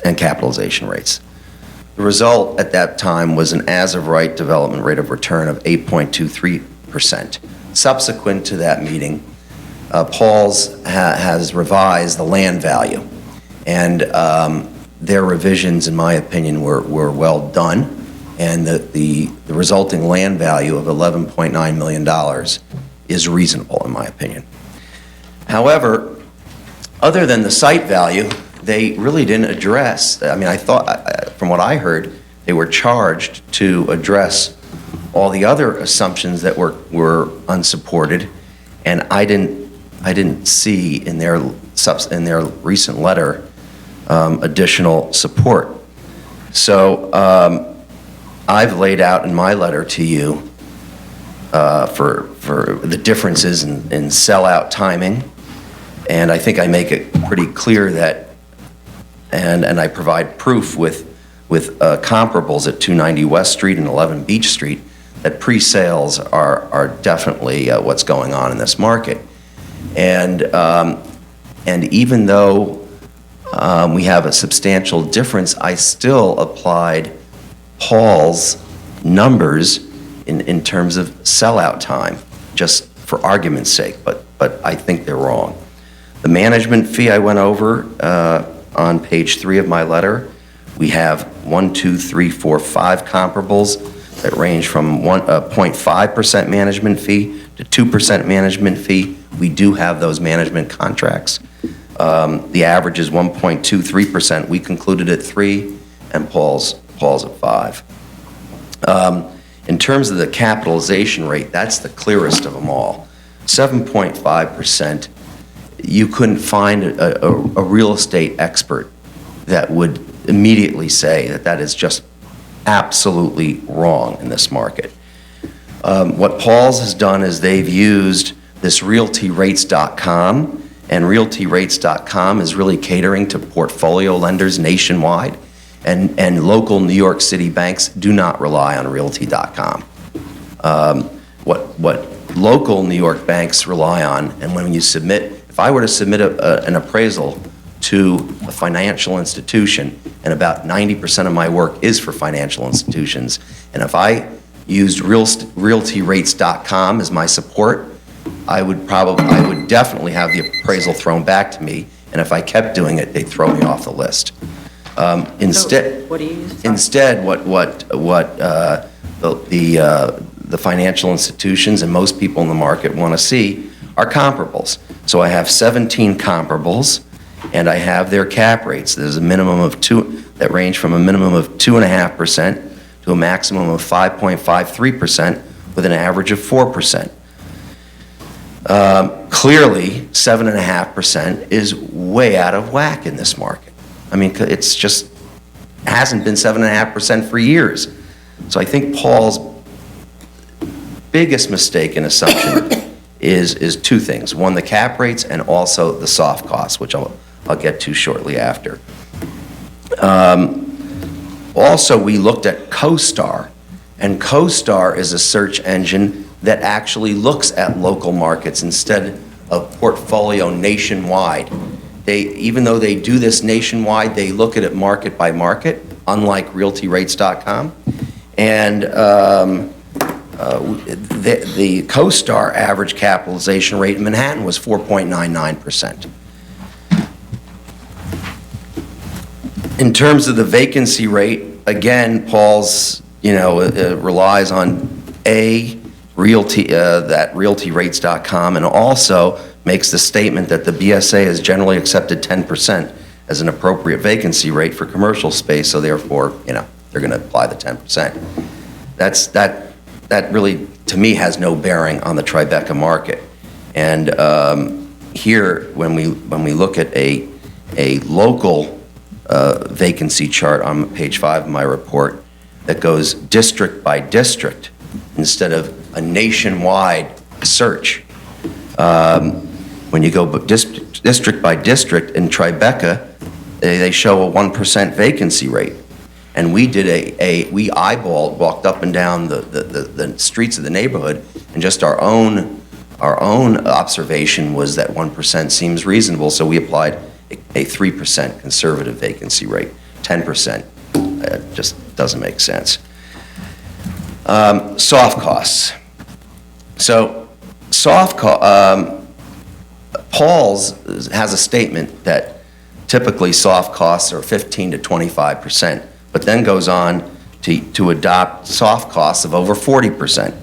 We believe that typical soft costs are 25 to 30%, but because this is such a unique property in terms of the physicality, and that there are going to be some higher hard costs. So as the hard costs go up, the soft costs come down, and in terms of percentages.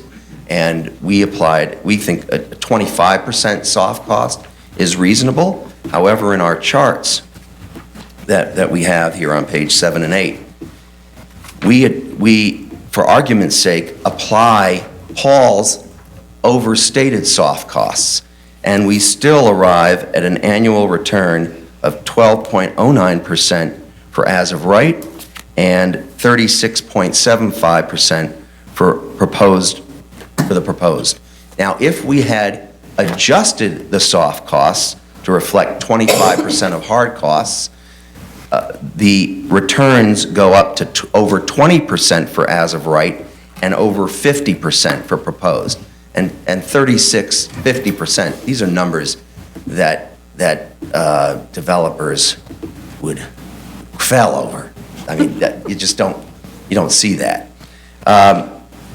So, you know, we also, in my report, I stated examples of where the soft costs were high, in terms of architects and engineering fees, in terms of brokerage fees. I mean, you don't even have to be a real estate expert to know that you're selling a bunch of units, you don't have to pay 6% broker. In fact, even if you're selling one unit, you can negotiate with a broker for 5%.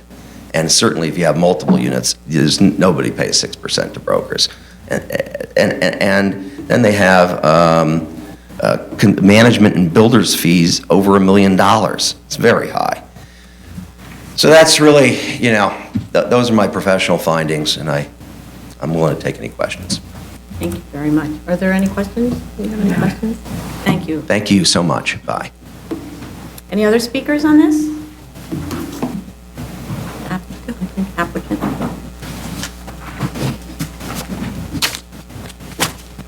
I don't know if you want to actually respond to any of the speakers. No, I believe we've responded adequately to all those comments previously. Are you okay with that? Is everybody okay with that? Okay. Okay, so I think we can close this. So, right? Yeah. So for a motion to close? Chair Promoter? Aye. Vice Chair Hinkson? Aye. Commissioner Montanez? Aye. Commissioner Adley Brown? Aye. Let's put it on decision next time. And, okay, so if we'll put it on for decision for next week, is that good? Yeah. Is that too much? No. Okay. We requested last time whether we could I possibly know. close and vote today. Yeah, I know. We're going to put it on for decision next week. So, for on decision for the 23rd. June 23rd? Mm-hmm. Thank you. Thank you. Okay, this concludes the morning calendar. We'll resume at 1 o'clock for the new cases. I think that's a good one because we're definitely, it's really take our time over, isn't it? Thank you.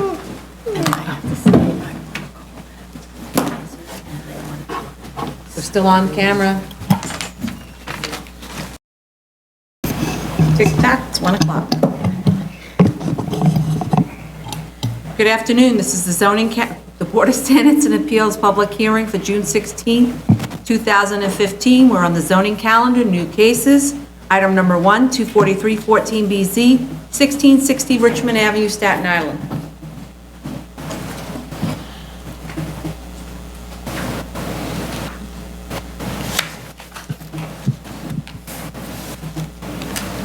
Good morning, good afternoon, Madam Chair and members of the board. Eric Palatnik. We attended your review session yesterday, and we heard the comments the board had with respect to various items at the facility, and we'd like to answer as many questions as we can today, and whatever we can't, we'll be reporting back to the board on. We took a look, your board had made a comment yesterday about the number of queuing spaces for the reservoir space for the automobiles awaiting the drive-through. And you are correct, the previously approved plan showed 12 spaces. The current plans show 11. I'm not quite sure how that discrepancy came about. It might have been a unit of measurement by the previous architect compared to this architect, but nothing has changed at the property since the previous approval in 1991. So with your permission, we'd like to bring that back to the architect and ask the architect why there's the discrepancy between the two. You also had a question about signage. Any banners that are on the site shouldn't be on the site, so we'll have those banners removed. And then we'd like, at that point, I don't know if your comment yesterday related to the signage being off in addition to the banners, or if the banners were the primary signage issue. It had to do with the amount of signage. Now, I have not been to this site, it's just based on your photos. You have signage all around the building and on the fences. Yet you're only accounting for, I believe, one sign on the front of the building on your signage analysis form. So I think you should just review that and then reconcile everything. We'll do that.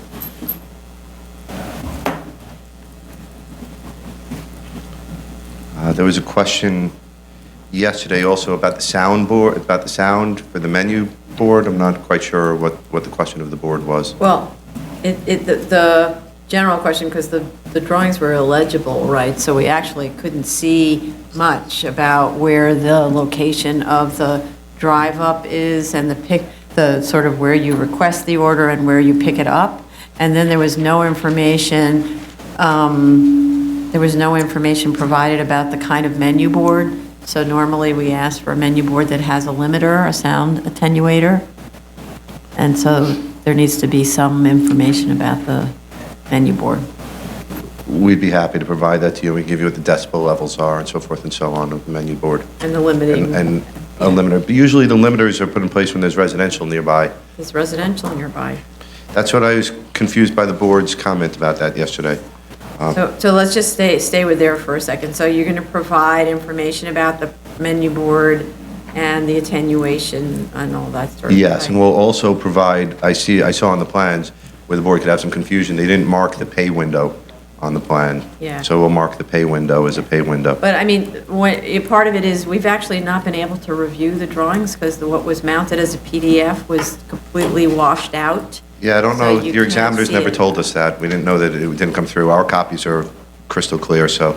Your PDFs are crystal clear? Well, I don't know, the PDFs on our computer side are. I don't know why it wasn't clear on your side, but in the future, we'll be happy to correct that, and if anybody sees it, they could let us know. We don't want you to have illegible plans. So you need to resubmit those drawings. And we'll give you clear plans. You should be looking at clear, legible plans.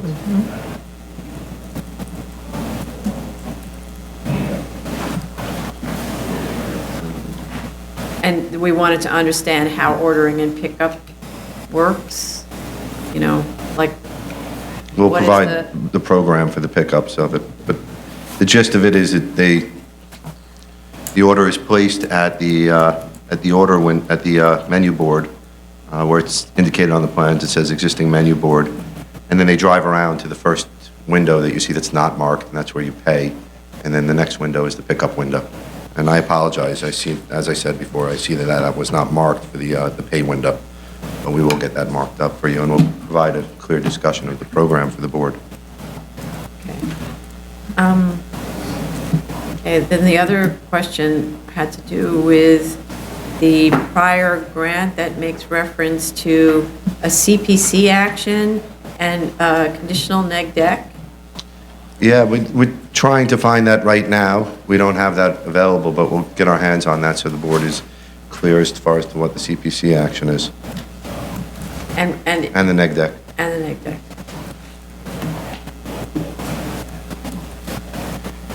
I believe there was also, well, if we can go back to the residential discussion for a moment, just so I'm clear, is the residential that the board is concerned of is the housing behind the other commercial building? That's kind of small to see, but what we see on the site plan, that the property shares two portions of the rear lot line of a residential structure building. No, it's entirely within a commercial strip. There is residential, there's a housing development that's behind the next commercial Your strip. radius diagram, I think, is incorrect because it shows a mixed-use development on the Well, that's possible. northeast, jig-jog, zigzag line. I just passed my No, rate. it's actually, but it's showing there's a little building here, which according to the land use map is residential, which is believable if you just look at it. And it shares two Right, that's the one property I'm lines. talking about, Yeah, but- that's the mixed-use development. Oh. Right, that it says it's mixed-use residential on the radius diagram, but I'm not sure if that is. I don't think it is, but we'll go back out to the site and do a clear summary of the surrounding uses for the board. Okay. So that way there's no confusion.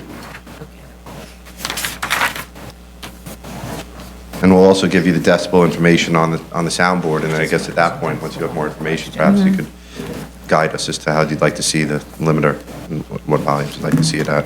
Sorry, say that again? I said, once we provide you with the housing information, I suppose at that point we could come back to, you would guide us on what you'd like to see for the limiter on the soundboard. Well, that seems to be a reasonable thing to have generally, no?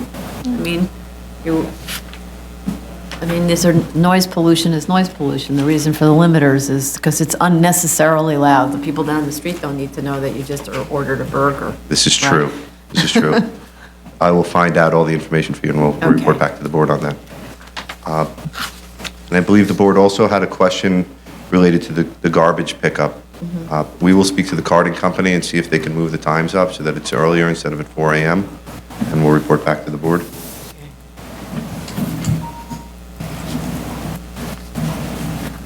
And then another question the board had, I would like some clarification on, is something about, you were unclear in the back of the building, a use within the space, within the building?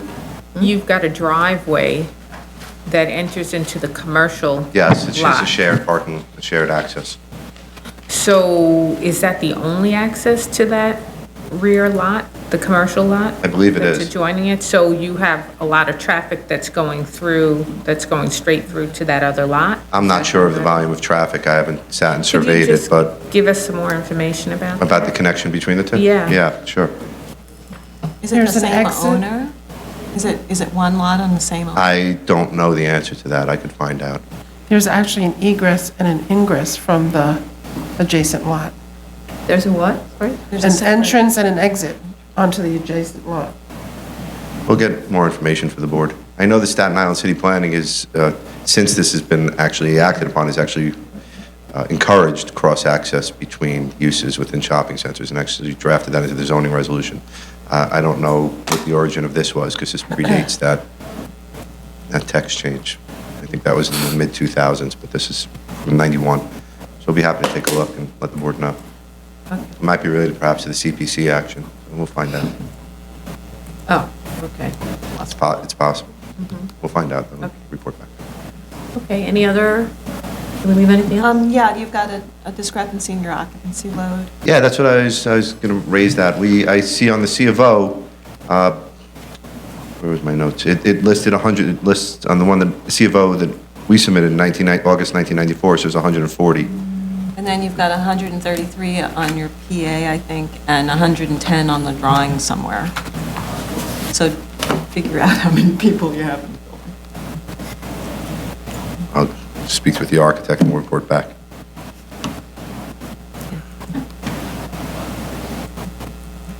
So I have 9 items that the board asked for. If you'd like, I could recap them. We weren't counting, so, okay. Okay, so those are the only, are there any speakers on this item? Okay, so.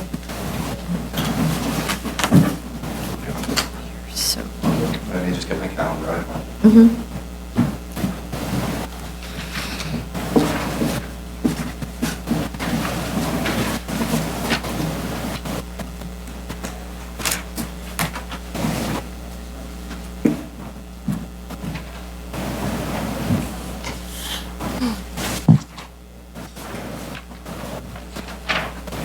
You can submit at the end of July, whatever pleases the board. End of July, okay, so then that would be for the August 18th hearing, That would be great. and therefore, so submit on the 30th of July.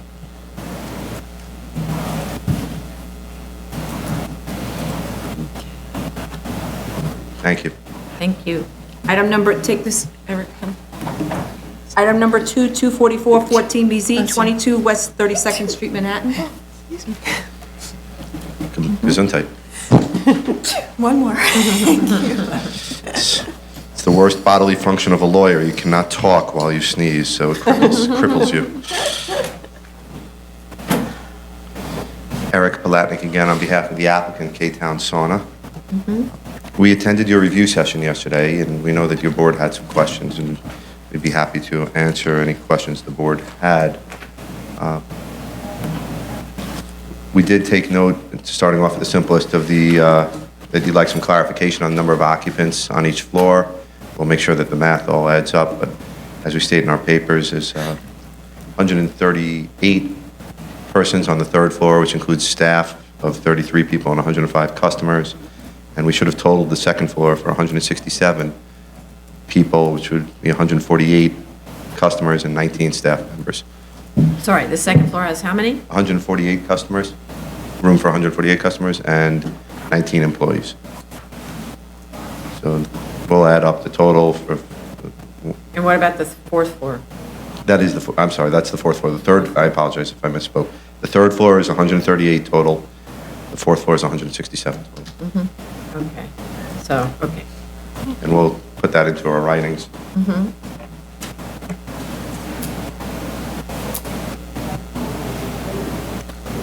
I believe the next inquiry the board had related to the 24-hour nature of the establishment. And we've had some time between yesterday and today to do a little bit of research for the board to give you a little more comfort level with the 24-hour use.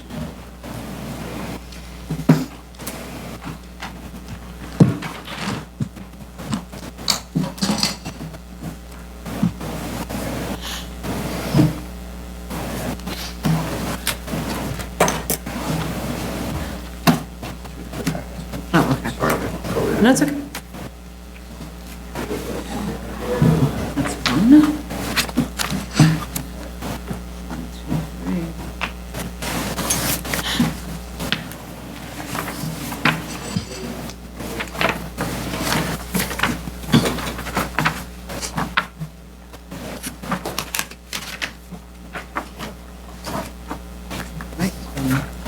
Yeah, there's an extra one over there. What happened? Did we make enough? Oh, Yeah, it's coming, it's coming. Yeah. Here you go. No, he No, doesn't, I think- Rory I doesn't think have it's one. got- For Rory. I got Rory. You got Rory? Yeah, we have Was that enough. the same thing? Yes, it Yeah, is. no, there's two. There are two separate ones. Neither one of that exciting, but One we'll says talk BSA about it. but- resolution, the other says 24 hours. I only have BSA resolution. I got BSA resolution. What are you missing? Other 24-hour facilities in Koreatown, which I haven't. Madam Chair. No, there's not enough copies. I got There were enough copies, but I think they just got held up. Here, relax. They're coming. Ms. Matias to the rescue. We have both. We have both? Rory needs. Okay, we're ready. All right. So we went and obviously Koreatown, or K-Town as it's known as, is a vibrant community that's become well-established as the Chinatown of the Korean culture. It has a 24-hour nature to it. There are numerous facilities, restaurants, recreational and relaxation establishments, all of which operate on a 24-hour basis, which are readily found with just simply typing, as you can see on the top of the other 24-hour facilities in Koreatown, doing a Google search on Koreatown, New York City 24-hour. And you're immediately hit with spas, which I don't know if they have BSA approval, so I don't know if I could necessarily rely on those as my precedent. But in addition to the spas, you also see numerous restaurants that are open 24 hours, as well as numerous, also within here is just commentary from the Business Insider, a late night in Korea, what, you know, Koreatown is full of 24-hour barbecue spots. Restaurants are considered weird in K-Town if they are open 24 hours. That's another statement. So we feel that this building, being a commercial building, having all commercial occupants in a community that's well regarded for its 24-hour nature, we feel that the 24-hour use is certainly a proper use. But to support that, we've also provided to the board some resolutions that were granted by the board, one just recently by this board, which we started with, which is one that was granted at 746 61st Street in Brooklyn. It was an application that I had made, and that was for a spa that services a culture of people that are primarily day workers and are working very hard during the day and are looking for places to go at night to achieve their relaxation, primarily an immigrant community and in Sunset Park. And your board approved that at a 24-hour use. In addition to that, we have an application that was granted in 2012 by a previous board at 54 West 39th Street in Manhattan by Sheldon Lobel's office was the applicant. And again, there was a 24-hour PC operation that was in place. And finally, we come to Spa Castle, which is a very well established as being one of the first facilities of this type in the city. And their facility on 57th Street, which also came through the board, is also proposed to be a 24-hour use. We feel this is even better than any other spa, or more inclined to be 24 hours because it's completely enclosed and the building is completely commercial. and there is no residential next door, there's nothing open, there's no windows, there's no penetrations, and the building is, I don't know the exact age of it, but I believe it's a pre-war building. It's built with thick concrete walls, so we don't anticipate that there's be any impact on anybody. Nobody would even know it's operating. Is that it? Oh, yeah, then there was the other I think you one. had another question, too, about it being accessory. I wasn't sure of the nature of the question so much. I was a little confused by it, but at the advice of counsel, I did prepare also a copy. I brought with me a copy of the approval for Spa Castle's original location, which was known as Spa World at the time of the application. It's since changed to Spa Castle. That's a facility in Whitestone, in College Point, Queens, that's had a similar setup to this, where you have a large relaxation areas, and what triggered the application for the physical culture establishment was the use of a portion of it for massages. I have that here, which I'm happy to pass up. But did you review the case and just to get the gist of, the question was that section 12-10 defines PCE as being for massage or physical exercise, where saunas and baths and other things are accessory uses to those. So did you review the case which is specifically focused on that question? I don't know if I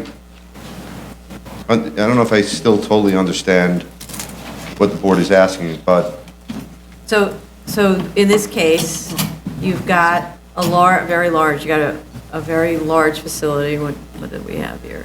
You have a 13,000 square foot facility, right? And so and in the Spa Castle is a 50,000 square foot facility, right?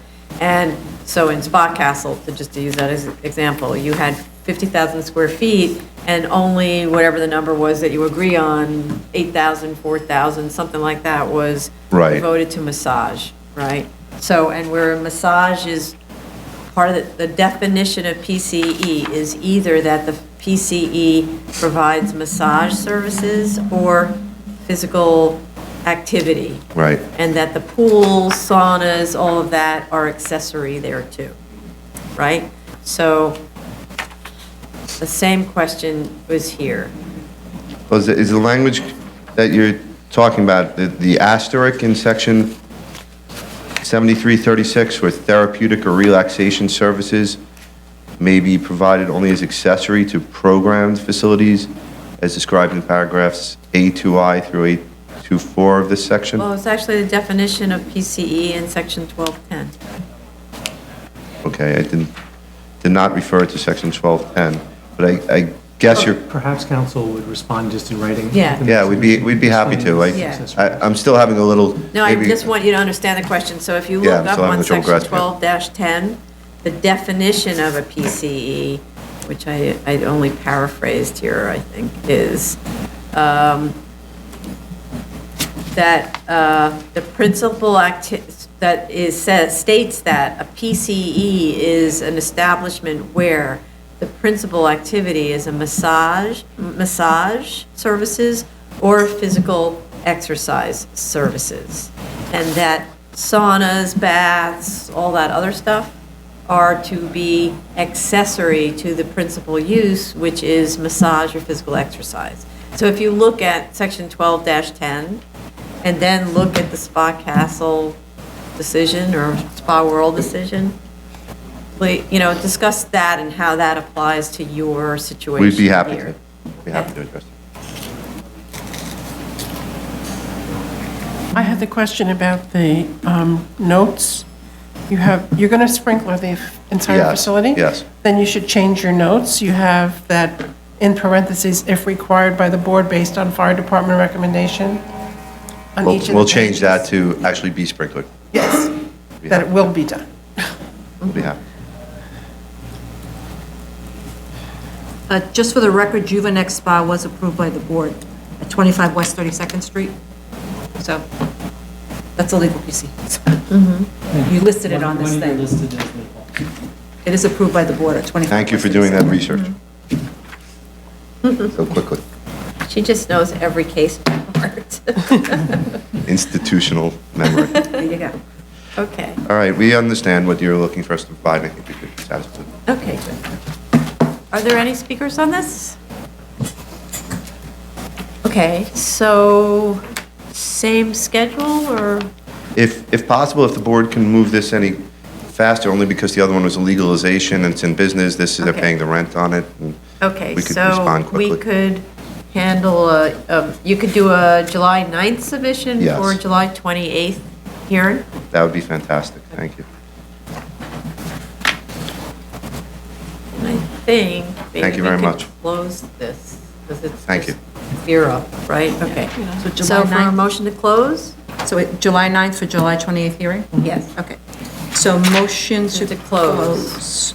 Chair Perlmutter? Aye. Vice Chair Hinkson? Aye. Commissioner Oh, Montanez? Commissioner- Aye. Commissioner Otley Brown? Aye. So this is for decision. Okay. Thank you very much, thank you. Okay. Item number 314-14BZ, 1604 Williamsbridge Road, the Bronx.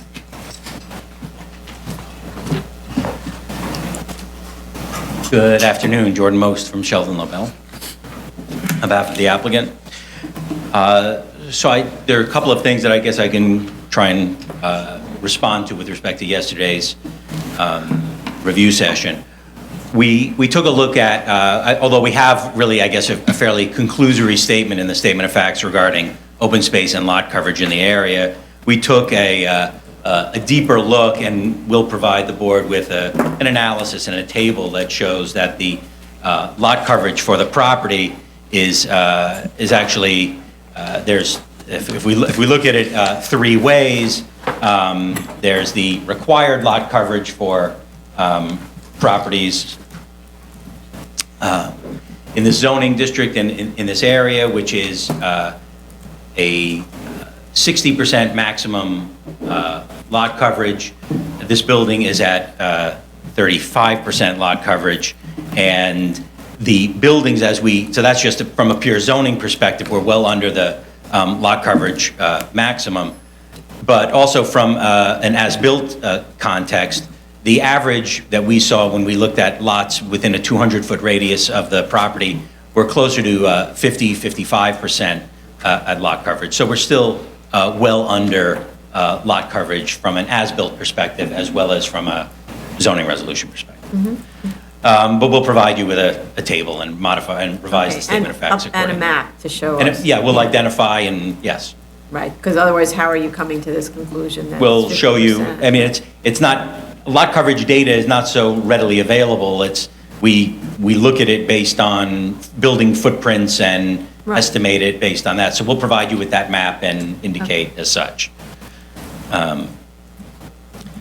Certainly with respect to landscaping, we'll revise the site plan to show landscaping and buffering for the adjacent properties. We can do that. That's easy to do, and we'll do that. We'll also, obviously, one thing that was, well, there are a couple of things that were important to you, of course, and I'm getting there. One of them was revising the plans to show a layout.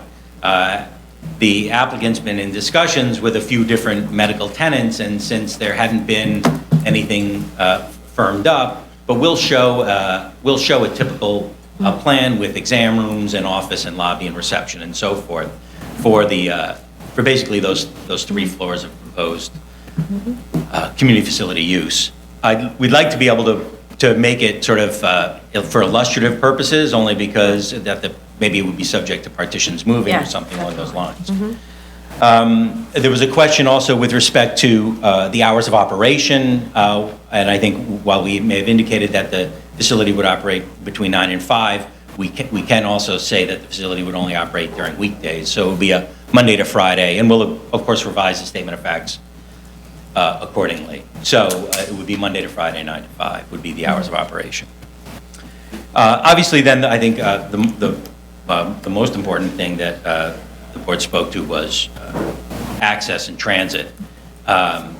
There is a major subway stop several blocks away, and there is a bus line and a number of bus lines that run through the area, one that runs right in front of the property, as you're well aware, right there.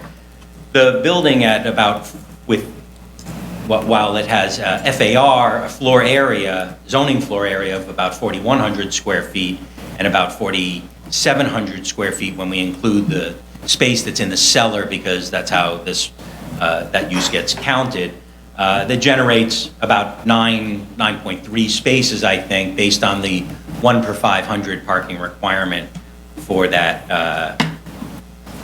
zone. And we've provided only 2 spaces. So we're operating at a differential there that we've proposed of 7, obviously not discussing the fact that that square footage falls within the applicable waiver. Obviously, we're here at the board, so it's not necessarily applicable, but that is the floor area that was designed so that the building wouldn't trigger the parking requirement.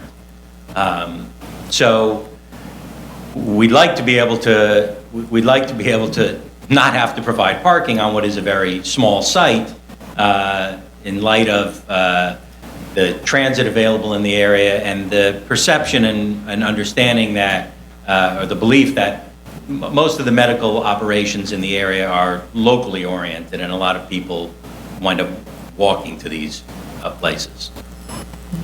Well, for one, what we wanted was a map that shows where the transit is. So we will do that, and that's one of my notes here. We'll provide you with an illustration of local transit. But then the other reality is about how people go to the doctor, right? Like a modal kind of breakdown. Most of the time, they're not feeling well. They take a taxi, they drive, they maybe are dropped by ambulette, depending on the facility. So that actually needs to be considered. And then the other thing that needs to be considered is when you do that layout, how many patients are we talking about? A going practice, if there's 10 exam rooms or whatever it ends up being, that means the doctor can handle this many patients at a time. Right. Right? So it's not just what the occupancy load says. No, we 'cause understand. right. It's an operations sort Right. of thing, and we'll look at it and we'll talk to one of the many traffic people who we work with and see what we can put together with respect to that to get a better handle on sort of vehicle trips at a peak hour. Mm-hmm. Okay. Including staff. Of course. Yes. Okay. What else? There was an issue about signage also? I guess that's, we can, discuss. we'd like to just stipulate that it would be complying signage, but because we have no signage design yet. From what I've seen on other properties, there's often a small sort of like a little wooden sign in the front yard type of thing is how many of the spaces have denoted medical office or community facility use in buildings. I don't anticipate, there's no billboards or giant type of signage that are expected here. It's all fairly low key. We can do a sign analysis, I guess, to show a typical signage. I think what you should do, because, you're in an R4A, right? So you Right. don't have much in the way of signage allowed. It's tiny, tiny amount. So you should, in terms of proper planning of how this facility will be managed, designate where the allowable signage would be located, over the door, hanging on one of those little posts if those Sure. are allowed. I'm not even sure they're allowed. And that's it. That's We'll identify, we can show it. and Dr. G, and then that's like about it. Right, yeah, yes, we can show that.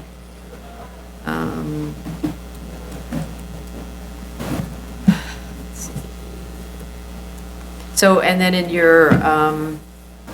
your statement of facts, or findings, really, after you do that map that talks about the character of the open space, you really need to write that up in your statement of findings, right? course. To show that you established the findings. Yes. Right. Yeah, it's that first finding. I think that open space is really the only That's the finding finding. of 73-125 that's the finding. Right. Okay. I think that's exactly where I have the more conclusory statement right now. Yeah. So that we'll amplify Get us that there. with Right. data and discussion. Right, okay. Anybody else, any other comments? Go ahead. I don't know if, do we ask them for an on-street parking Oh, yeah, we wanted availability? on-street. If you're going to be able to meet your parking demand with available spots on the street. So it's on-street and off-street parking if there are any parking I garages. don't think there, I think there are very, because it's an R4 neighborhood, I think there are very few Right. sort of public lots. Obviously, that would be an appealing option, but I think, we'll look at that, but I don't think there are. So we'll look at, we'll do an on-street space analysis. Because I think actually Commissioner Otley Brown mentioned that it's really impossible to park here. It is. And there's really bad traffic, and so you're going to be contributing to additional parking problems, so we may not be there with just two spaces. And I guess we'll look at, to see if there's any way to squeeze more on, too. Yeah, okay, look at that. And can you also, I know you'll probably cover this, I guess, with your operational plan, but pay attention to drop-offs from like ambulettes. Right, I know you noted that, you mentioned that yesterday. You've got a bus stop on Williamsbridge, and on your plan, you're showing an existing curb cut past the bus stop. Is that yours, or is that, did that just kind of migrate to the plan because it's there? I'll have to check what the is source of that. Are you I know there's intending to use it for something, or? well, north of us there's a residential building going up on Williamsbridge beyond the bus stop. Right. There's a new house, right? Yeah, there's a house there, and I'm just wondering if the reason you're showing this curb cut is are you, is there something else going on? Well, because that's not where I'm. Your project, or? So it looks like, I see a curb cut that's beyond the lot line. I'm looking on. Yeah, that's what I'm looking at. That I'm looks just like it wondering why belongs that's to the there. driveway for the adjacent residential building. Yeah. And that's not where our parking is anyway. Our parking is It's off on the other Pierce. side, but I mean, you're showing it as on your plan, so I was just wondering if, that was going to be used for something that, I don't think, did not not for see. us, no. okay. We can try and clarify it. Yeah, it's even above the bus stop. It's really outside the sort of, So can you talk about, how an Ambulette. ambulette or even somebody dropping off a friend or whatever, and that person is not necessarily able to make it to the building, because it's a long way to the building. What's your intention? Is you're going to try to have a space on the, at the sidewalk that says, don't park here? you mean if someone drops off beyond Is the there like a parking drop space, off? or beyond the bus stop, you mean? Yeah. Right, or whether we try and reserve a spot somewhere on Pierce in Or front of even the. on Pierce. Yeah, have you thought about that? That's- Yes. So we can explore that further, too. Wait a minute, so you're saying there's another bus stop on Pierce? No, No, the on only bus stop is along On Williamsbridge. the long frontage of the site on Williamsbridge. So then- Show an additional curb cut that is sort of hanging out there. It's with nothing to do with them. somebody else's site, Yeah. right? So what does that have to do with this? It looks like it's on the neighboring. Yes, but it's on his site plan. It's his site plan. And Right. I just had a question of whether or not, Well, actually, now I see, so there's a couple different drawings. So I'm looking at, it doesn't say attached to the, Yeah, adjacent home. It there's no reason to show that curb cut. I think Right. we'll remove that Right. curb Yeah, cut. good. It's sort of, Yeah, 'cause it's it- extraneous, not related to my site. Certainly the curb, and then also the curb cut is a curb cut not showing on two site plans, they're very similar. The one that shows the building, that must be an existing, it just doesn't show anything. The one that shows the building does show the curb cut on Pierce. And again, it Yeah. also shows this other one, which we'll remove. Right. Right. So, so I'm not really getting, why was there a proposal to have just these two spaces that are blocking each other, basically? What, because you have a deep front yard? I'm sorry, well, what's the question? There wasn't a proposal to have parking for this facility. Like, why was that? You have lots of space to have parking. Well, I don't know that parking is allowed in that yard. You mean in the yard? Yes. So parking isn't allowed in the Well, front it's still a very difficult space to negotiate. You can't just, I don't think, fill up the yards realistically with parking. It becomes very difficult to maneuver and to move around.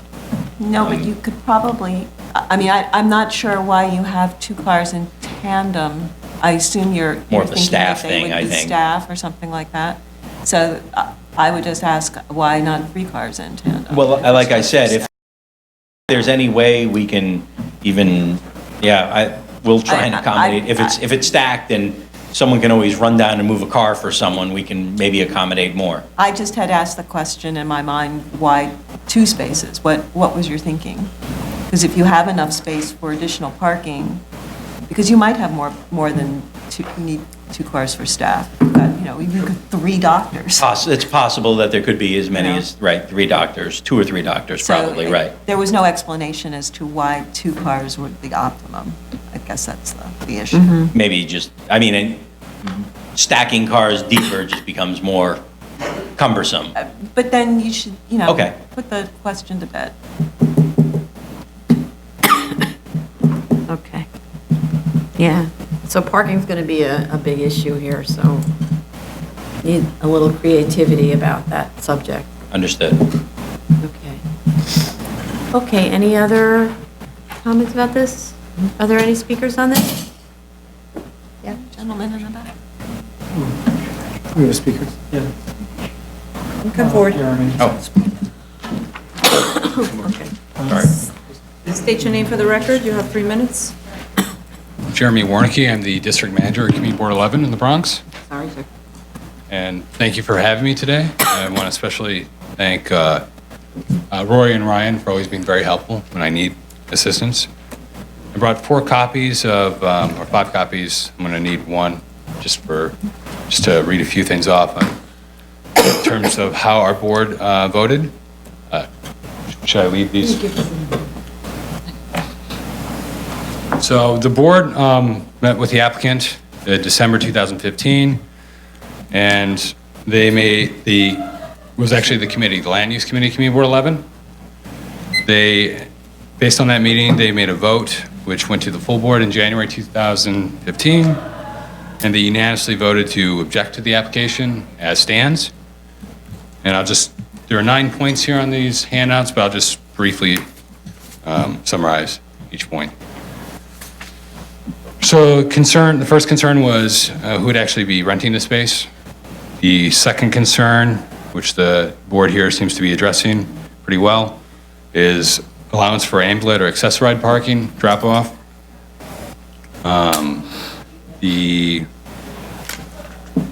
The redundancy of the facility. There seems to be lots of facilities like this in the area, as well as other hospitals. The community board is concerned about the size of the building, the congestion, traffic congestion.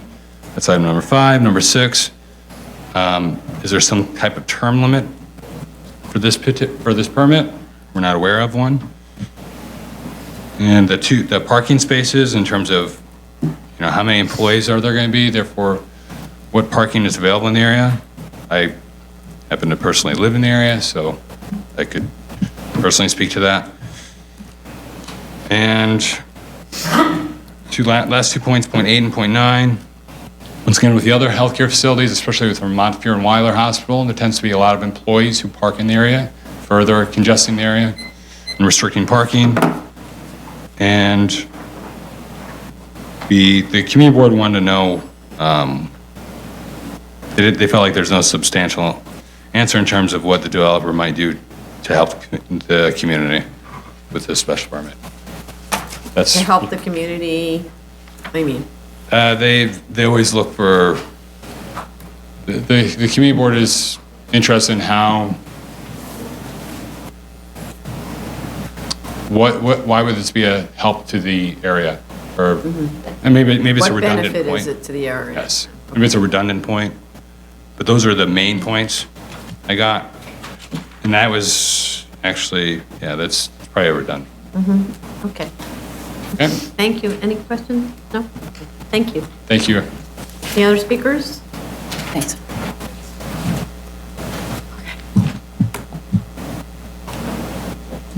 So that's a good point about the location of the ambulance drop-off. I don't really understand, why can't the drop-off be on whatever that other street is. Pierce? Pierce, yeah. Why does it have to be at the bus station? It doesn't, no, it doesn't have to be. I don't think I called out the bus station. That would be, I don't want to create that conflict. I think what we would do is look to see if, a little reluctant to ask, DOT to pull 2 spaces out of circulation there on Pierce, but that could be a possible solution that would alleviate any double parking or traffic problems for drop-offs. It's sort of in front of the curb cut on Pierce.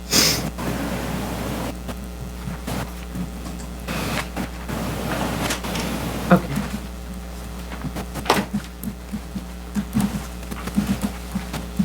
Okay, any other questions, anything? Okay, so we have some things to do. Yes. So do you think you could do that? So I think we have room on the July 28th calendar, but then you would have to submit. I can't do a hearing on July 28th. Okay, so we'd be up to August then. Right. Okay, so August 18th would mean a submission on July 30th. Does that work? Okay.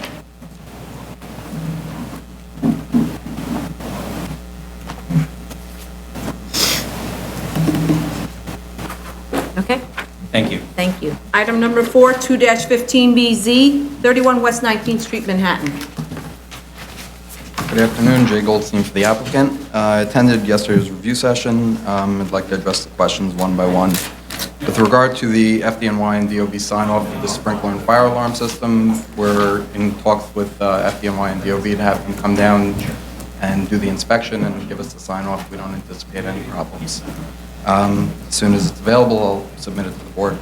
With regard to the adjacent uses, our building is a completely commercial use, so directly above us is an office. When you're facing the building to the right of the building, which is the east, is the ground floor, which is the basement level, is the dental office, I believe, and right above that, there's residential. It's separated from our space by 2 exterior masonry walls, in addition to the soundproofing that we did within our space to separate the studio from the demising wall. In addition to that, the residential space to the east or right of our space is actually shorter, and the building doesn't go as deep as our building, so the studio space is set back further from the residential space, so there's not a full side-by-side connection between the residential. You can try and get actual dimensions to figure out how much is overlapping and have it available yesterday. Yeah, that'd be good to show a diagram about adjoining uses and explain what they are. But then also just because it's office, it doesn't mean that it's not an annoyance if you've got a noisy PCE, right? No, that's true. We've done substantial sound attenuation in the space, and we've been operating since March and have no issues with our neighbors. Okay. So, and the noise attenuation is documented on our plans. Okay, so what we'd like is that you provide details that show the sound attenuation measures that were taken and where they were taken. Okay. I thought it was on the plans, but I can give it to you. No, a detail that really actually says, this is what we did, okay? Not a problem. With regard to the ADA compliance, the first floor has a bathroom connected to the studio, which is for the ADA use, and the first floor mirrors the cellar level, which has the second studio. That's the only difference. There's the first floor and the cellar level mirror each other in that respect. But that doesn't mean that qualifies for ADA access if there's a class in, I don't know what, taught downstairs versus the class upstairs, right? They'd be the same classes being offered, it would just be a difference in timing. Similar types of classes being offered in both studios, just the lower studio is a smaller studio used for less people. I don't know if that, this is a legalization, right? It was supposed to go through DOB approval. I don't know that DOB will accept that kind of argument that it's an equivalent. This is something that's been accepted throughout other PCs that have been before the board. It's something that ultimately... Most of the ones that I've seen have elevators. and typically it would be because of some huge physical constraint, like, the building is made out of, 30-inch block, and it's got columns everywhere, and LPC won't let us, touch it. I can ask, I know that there have been other approvals which have used this equivalency. I can follow up and research the item and get back to you on it. Council, you spoke to DOB on this issue for Bar Fitness, if I recall, an application It was, with Bar Fitness, it was approved by the board as an equivalency based on our expediter speaking to DOB about it. Okay. And it was historically the method and the approach taken by BSA was the equivalency argument that the first floor had all of the same features as the lower level or upper level, and therefore they accepted it for ADA. Is that But the case here? Isn't it a DOB call? It's not really. Ultimately, DOB will review. Right. Yeah, so. Ultimately, it would be And they the have DOB. their standard, And our what they're going to look our at. resolution directs DOB to review. To for review the compliance. ADA. So, Okay. As That's long what's as the been- board's comfortable, I think we can sort of defer to DOB on this one. Yeah, I can look into the matter, but this has been what's been, for all the legalizations, this has been the, when there isn't an elevator within the space, the equivalency has been recognized. And it's been, in the resolutions, it has said that DOB is to confirm ADA compliance and egress. But not across the board. There are standards that the DOB will look at, and if you don't meet those standards, they will not, go with that. You'd have to That's fine, I go can look to into the it. mayor's office and get a waiver. Okay, I can look Right, into it. not sure why you wouldn't have an elevator. This was an existing space that they just retrofitted, so therefore they worked with what they had. It didn't have an elevator within the space. But it's a change of use, so that I understand, that initiates a whole different review by DOB. So, okay. I mean, my main reaction is that you should, if the expediter can, in the meantime, can speak to DOB to see how DOB feels about this, because otherwise, we'd want you to put in an elevator or some access. Okay. Okay. The last question, Commissioner Montanez, regarding the modification to the system and the timing of the sprinkler letter that I submitted.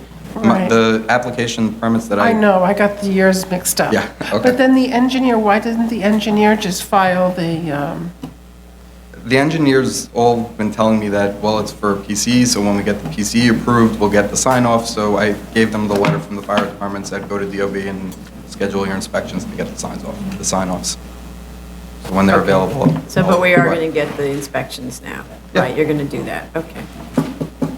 Okay. All right, so while we're waiting for the inspections from fire department and DOB sign-offs and so on the sprinklers and the fire alarm, and to update the drawings to show the sound attenuation, the adjacent uses, you could have the expediter reach out to DOB about this, about the ADA issue, okay? Okay. So, you think a month is enough time to, Should be, but I'm thankfully going away, so if I get oh, okay, so, I could do it by the week of July 14th for submission. okay, no, but so, Yeah, for a month should be fine for the No, I'm thinking the inspections. submission in a month, so then, and to give you enough time, say, August 18th for the hearing, would allow you to submit July 30th for the 18th, something like that. I was thinking July 14th, the week of July 13th for submission, and then the hearing on the 28th if possible. You don't know, we have, oh, July 28th, yeah, we can. Yeah, okay, so then submission on would have to be submission on July 9th July for the 9th. 28th. Take it back. I take it back. I'll go for the August 18th hearing. Okay. I'm not around for that week. He's on holiday. Okay, so July 30th for a hearing on August 18th. Okay. Thank you very much. Thank you. This concludes the Board of Standards and Appeals public hearing for June 16, 2015.